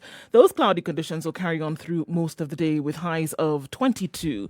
It's cloudy in Njeri at 16 degrees, chance of showers quite high, highs of 21 and lows of 13 today. It's cloudy in Nakuru as well, thunderstorms forecasted for later in the day with highs of 20 and lows of 12. Eldoret, patches of fog throughout the town this morning, going into thunderstorms later with highs of 17 and lows of 12. Kisumu is mostly cloudy at 22. Showers expected with highs of 26 and lows of 19. And it's cloudy in Kakamega. 23 degrees the high with showers expected for later. Mombasa is mostly cloudy at 26 degrees. We'll see highs of 29. And in Malindi, mostly cloudy as well with 27 degrees currently. And showers expected then with highs of 28. 21 degrees and mostly cloudy is what we see in Kampala when we step out. Thunderstorms expected later with highs of 24 and lows of 18. Partly cloudy conditions in Dar es Salaam will rule the day, highs of 31 and lows of 23. And stepping down south into South Africa, in Johannesburg at 9 degrees, mostly sunny conditions. Sunny conditions carry through, highs of 22 and lows of 6.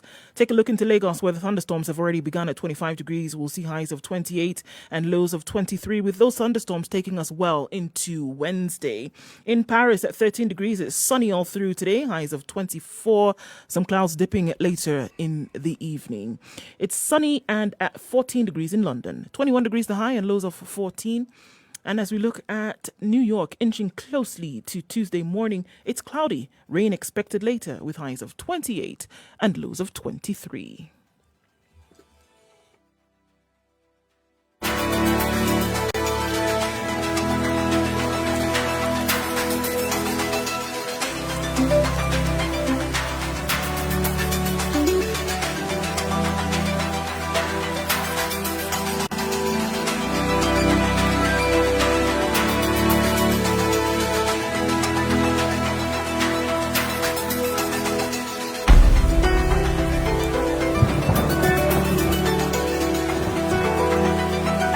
So bringing that conversation back on track, yesterday the President of the Press commissioned the steps of around the House's office. headline in the Standard this morning says, it's freedom from us. Next, options were limited, and the president chose to err on the side of caution. With easing of travel curbs, Spice a up your 21-day life. walk to a longer lockdown may have just begun. Will Kenyans behave? Mature, intelligent talk every morning. Spice up yourself. The country is yet to achieve the minimums set by the health experts for reopening.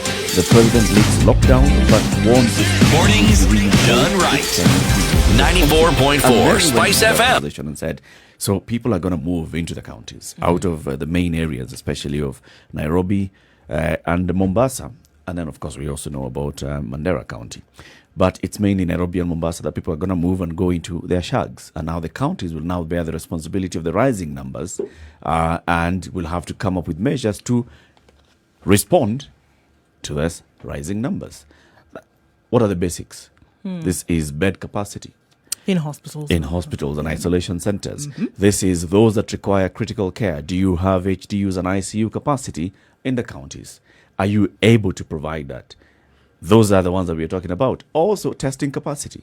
Remember, we are talking about yesterday's figures were out of 2,000 samples tested countrywide. Now, take these people across the country. What is our testing capacity going to look like? Are we going to be able to be testing and getting the results in good time from the 47 counties? Are we going to be able to be addressing that and contact tracing and isolating in good time in the 47 counties? Is there capacity by the counties to address this? I dare say somebody in the Ministry of Health, maybe then who was, or even those officers who sit at county level in the Ministry of Health, slept with a bit of a headache last night, because these are the questions that they would be asking in terms of what exactly are we going to do? Because look, the cases will rise. We're not trying to be doomsday sayers or naysayers or whatever. Just by the design of how things have been happening, the cases will rise. The sentiment of people wanting to leave Nairobi and go away, and we know the reasons why. Livelihoods have been affected. People would rather be at home where they can live a minimalist life for the duration of, this period, and say that, okay, we don't have to spend so much because we don't have it in the first place. And where can we most reasonably operate? It's in the rural home. So this is the decision that people have taken today. At 5 a.m, mass exit of people leaving. You can imagine, as early as yesterday afternoon, people leaving. It is not because there's some euphoria or let me get out of Nairobi and see what's happening on the other side of the world. It is, should things get worse later, let it find me where I will be able to survive. Now, not taking into consideration the stark reality that anybody who is infected now is essentially taking this disease to the less vulnerable. To the more vulnerable, right? But the reason why they are moving is just because of this. It is not now that counties should be scrambling to prepare. I'm sorry, but that train has left the station. If this preparation had not taken place a month ago, then right now we're going to be... Dr. Korea told us this one we are chasing. And again, we find ourselves still chasing after COVID. The thing has lapped us twice. I'm telling you. And now here we're going into another situation whereby we're saying, okay, guess what? We have another migration of people, right? It's going to happen. Leave it. And we seem to think that those were empty cells where people didn't exist. And that is only the people who are leaving from the urban areas who are going to fill. No, there were people who were there before. So now you're increasing the burden on the counties. Preparedness is not something that you do on the job. Preparedness, by virtue of definition, means that before something should have been done. And exactly, you're going to see where those who had taken, number one, the initiative, used the resources that were available to them at that time, and then peppered it with some thinking and proper planning, are the ones who are going to be able to beat this thing. Otherwise, I'm sorry, but it's going to be a very difficult situation over the next 3 weeks. And this is what we're looking at now.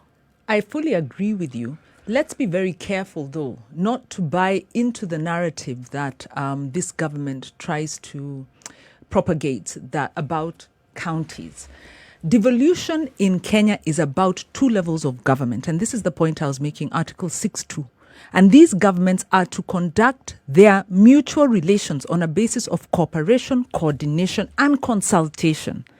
And the whole design of our devolution is based on that, including the funding, including managing these services. So yes, health is a function of the counties.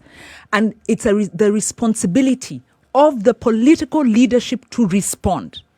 But this does this in no way exonerates the national government. There is no way. Actually, that statement is misleading. That's political spin. Actually, Because I don't think one to exonerate the national government. Or that it has sought to be because exonerated. No, an emergency. we're just focusing it's the, on it's, what the this county is- governments ought to do. No, and we're in agreement, and I think we're in agreement on that. But the point I am making is that when we look at this response, and at the end of the day, and this happens, and in fact, we've even brought it out with the controller of budget in her reports. We say, when you give a report on a county, you must remember sometimes counties will do or fail to do because the national government did not do. So we have to balance the story. We have to track the process at both levels. I'll give you an example. I'll give you a practical I example. actually want to ask this question to support what you're saying. On average, since you have the figures, what percentage of the monies that are initially allocated to counties do they actually get? Because they never get all of it. But what percentage do they get on average? Now you do that math. It's 70, maybe about 80, 70. 90. Maybe 70. Yes. Now, do we see a corresponding 70% improvement or work in the counties taking place? Improvement from what? Whatever it is that they have, do we see, Improvement for instance, from what? every Be sector specific. You want to be Do you specific. feel the For impact of the instance, 70%? yes, That's what we I'm feel asking. the impact. If you In look the counties, at, all counties in this country? Excuse me, there are 47 counties with 47 political leaders. And that means you will have differentials in political leadership. That is a fact. But if we're looking at devolution as a whole, government's own report, in terms of the health outcomes, there's been a steady improvement. Government's own report, in terms of agriculture, and agriculture funding, by the way, has been falling under this government. It has been falling, but despite it falling, the outcomes have been improving. Why? Because a governor is on the ground, a governor is looking for extension workers, they are on his payroll. You know, it's become personal. So yes, there are Yes, there are You speak improvements. well of But these the point, counties. hold on. But the point I was making to you, and it's not I speak. There is data, and it's national government public expenditure review data. The This same point I national was government making, that- the point I was making is you will not see an improvement, and the reason you won't see an improvement is you're not seeing the investment. Counties are making do with what they get, and some counties, like we had yesterday, will then go and spend a lot on health. But what he told us, if you listen to the governor yesterday, is yes, I have spent on health, and twice he said, but it means I have made sacrifices. There are sacrifices That elsewhere. means if you go to his county, there are things you will look at and say, why haven't you done this? And he'll say, Some things will be exposed in some counties and others. However, thank you. just So you the know, point taking- we are making is counties get sufficient money that they will give us a level of service. But let us not talk about like when But let's also- City asks, is it improving? I'm telling you, it won't improve. How is it going to improve? Because the money is not improving. So we No, no, will. no. It We- won't, not it what won't I improve asked. immediately, and also That's at the not same what time, I yeah, asked. and it will not improve. And there's in also fact, there's also something that's coming out, and it's have coming we out as agreed? if the you know, national now government you're is the one moving that to a different decides. conversation without us closing one. It's Have as we if- agreed as a basic?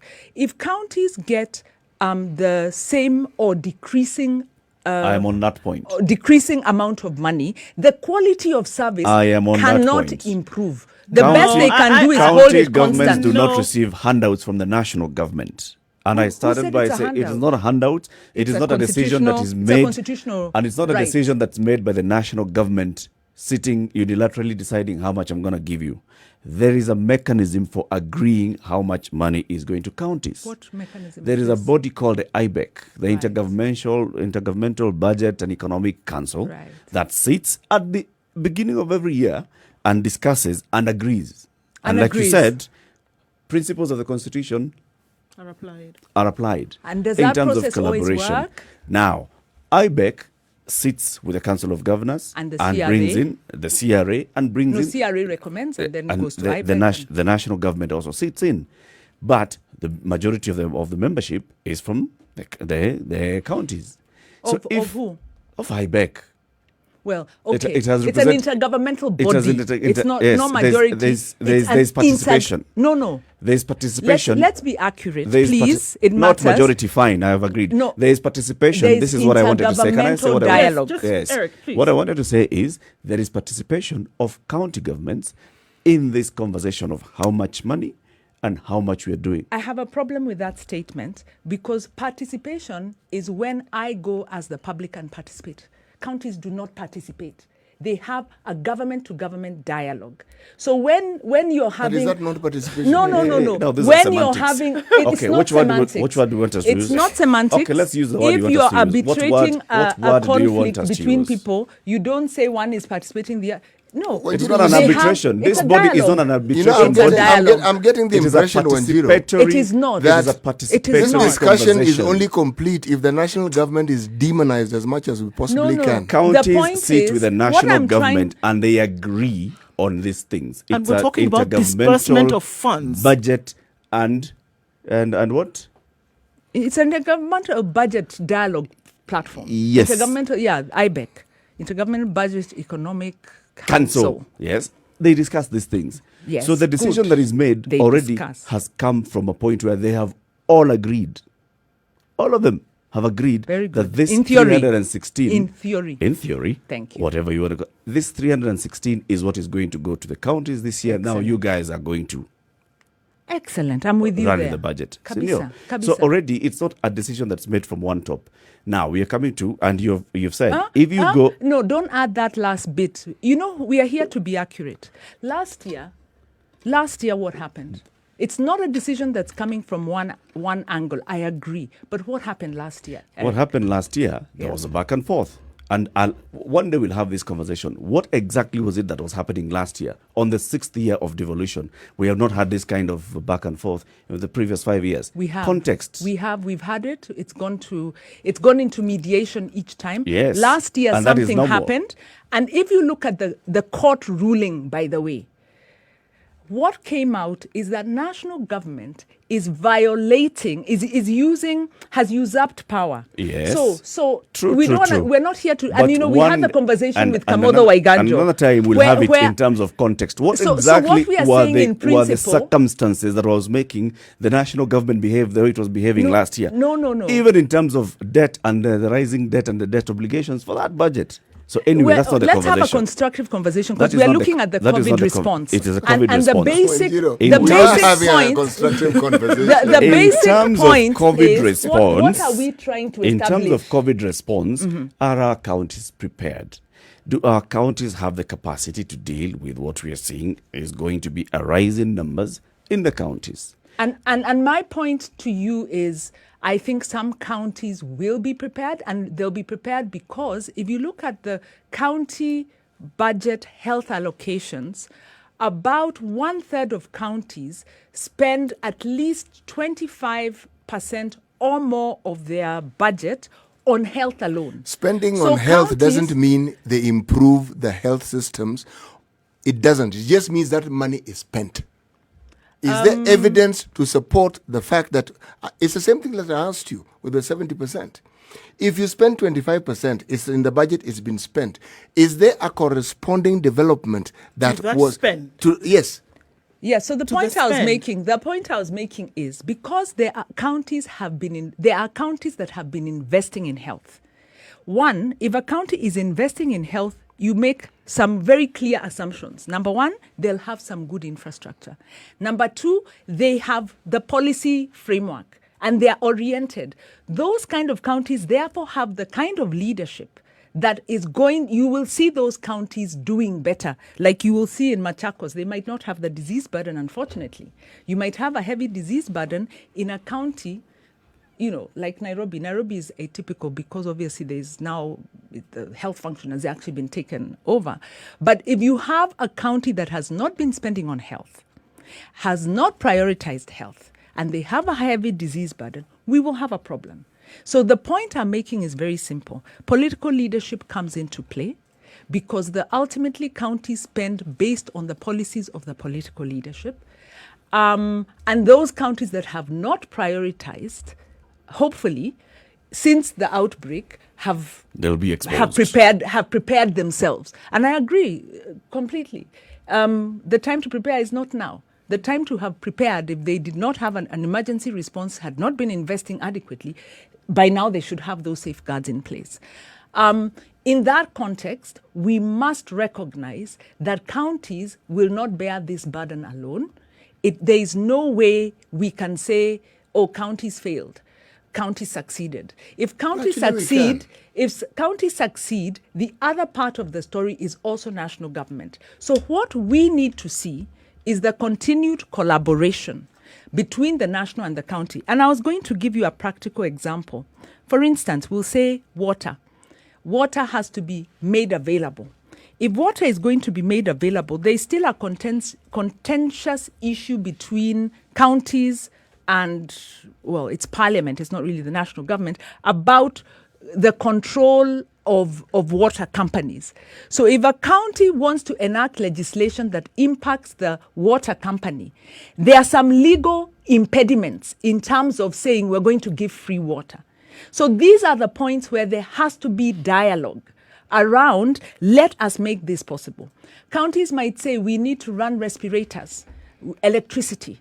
Electricity reticulation is actually a county function, but in the way devolution has been being implemented, it hasn't been. National government has been doing the last mile and some of these reticulation aspects. Therefore, there has to be coordination between the national and the county. Let's even look at agriculture. Agriculture function is also fully devolved. But national government still retains part of the budget and some of the sub-functions like procurement of fertilizer and everything. So there has to be intergovernmental. Now, the point I am making to you and what Kenyans need to understand is counties succeed based on political leadership, of course, accountability, but also intergovernmental. So we must always continue to pressure the national government to play its part to enable counties devolution we must to succeed. So to devolution has both two legs. levels of I government. think it That is a simple thing. If we don't pressure both levels of government, then it appears as if it's the national government that has failed to fight COVID. Or if we've just pressured the county government, it appears as if it's one. But even for now, since the beginning of the fight against COVID, it's the counties and national government that have been working together. Look at examples of from counties. the chairman of the health committee in the Council of Governors sits in the National Emergency Response Committee. The last 30 days, governors have been having this weekly conference with the president to discuss the response. Even now, it's not that the president is saying, now I've left it, it's for the counties. It is basically saying we are scaling up, but there are some areas and aspects that counties will have direct responsibility and a direct role. For example, acquisition of beds, setting aside the bed capacity and all, that is directly going to be county responsibility. The national government is going to be able to support in some areas, but they have to work together. In my those view, that are one ready of the will be critical shown, and those that are not ready will also be exposed. Agreed. And unfortunately, with devolution, this is one of the, with the political freedom, because devolution is really about transferring political power to the local level, then the citizens are given the political freedom to choose their own leader and hold that leader to account. So those areas that have weak, unaccountable leadership will suffer the consequence of their actions. Yeah. And that's devolution is that it's like a double-edged sword. But yes, you were saying I really champion for counties, for devolution. Yes, ever since devolution was implemented, government data shows there are improved service delivery outcomes, and this is despite underfunding. This is despite underfunding. This is despite disputes, like I've mentioned, in terms of functions. Some counties are stronger than others, but there is always. So cumulatively, you get results that seem to be good. That's why I ask. And some areas, county by county, the results will always show disparity. That is to be expected. Yep. Have we done traffic? No, we haven't done traffic. So let's take a look at traffic. But before we do that, let's take a look at maritime traffic. Right? Kenya Ports Authority, new portal, Captain Cargo. What does it show in terms of the transportation?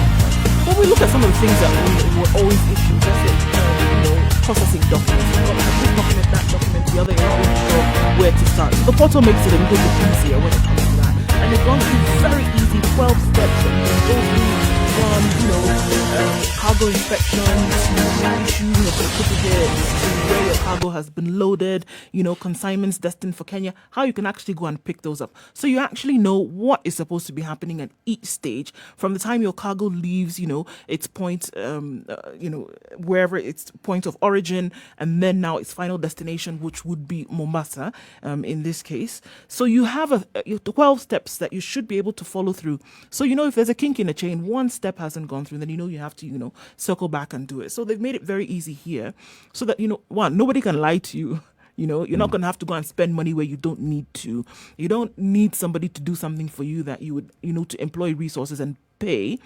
You can actually go through this and find out. So 12 steps been made extremely easy than now when you're importing your cargo. Yep. Right, and remember you can access this portal by going to www.kpa.co.ke/Captain Cargo, and cargo is with a K, K-A-R-G-O. 12 minutes to 10. Let's take a look at what's happening on the roads now that imefunguliwa.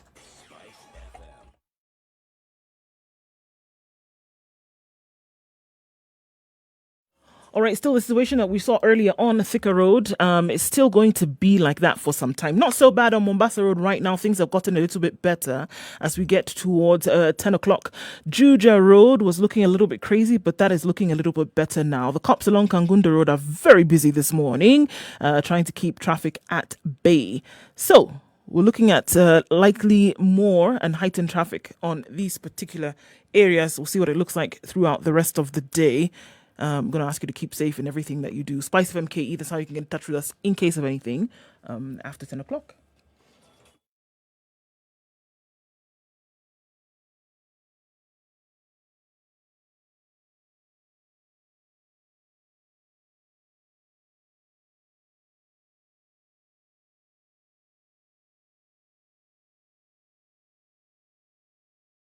Spice FM. Spice up your life. Traffic. So we've talked about the historical responsibility of the response that we've seen by the national and county government. What's expected to be seen in the national government. Let's also talk about personal responsibility. What's expected of you as you live in this country, aware of fighting COVID-19. All those measures in place, all the information that has been shared. I mean, right now, if they conducted a poll, almost everybody knows about COVID-19. The level of believing and trusting the information that they've received may vary. Those that say, COVID gone, That's different. it's still there. But at least everybody knows, and everybody knows why you're wearing a mask, why you see people wearing masks. Everybody knows why you need to wash your hands. Everybody understands why you need to maintain physical distancing. But that physical responsibility is also something that even the WHO has said. The director of Health Emergency Program at WHO, Dr. Michael Ryan, said this about personal choices. Every person needs to look.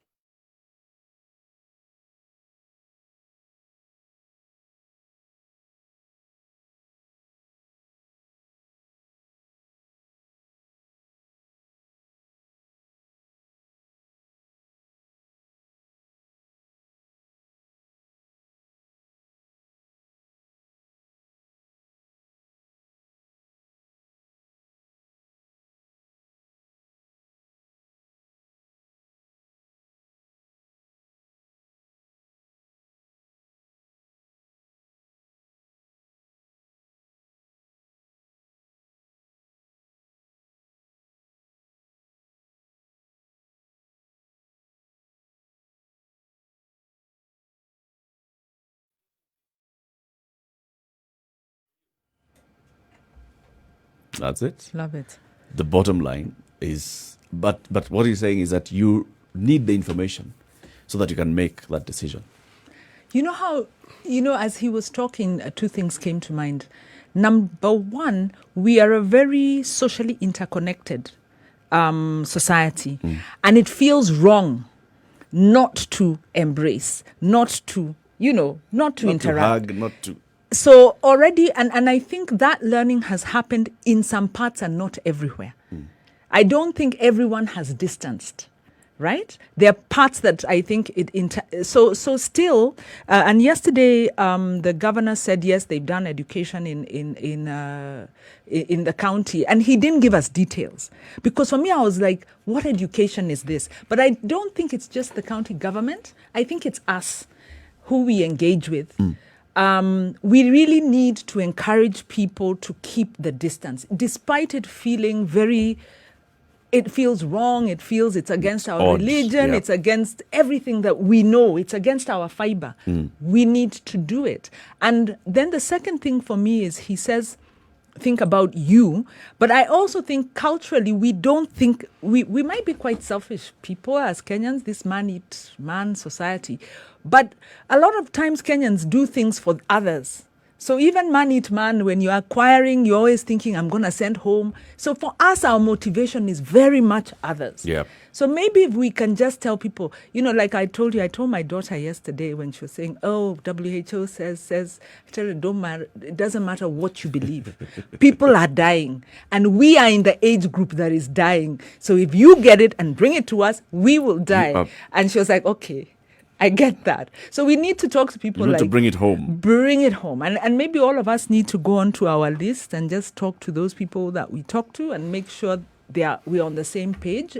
Let's own this process up. One thing that the governor said yesterday that I found particularly interesting was that he has also invested in individuals who've been trained and who go to every corner of his constituency, specifically the remoter areas, and talk to people about this. And it isn't once, it isn't twice. And also using local leadership and opinion. Yes, to ensure that this, essentially using local personnel, but training these people so that they can train the others.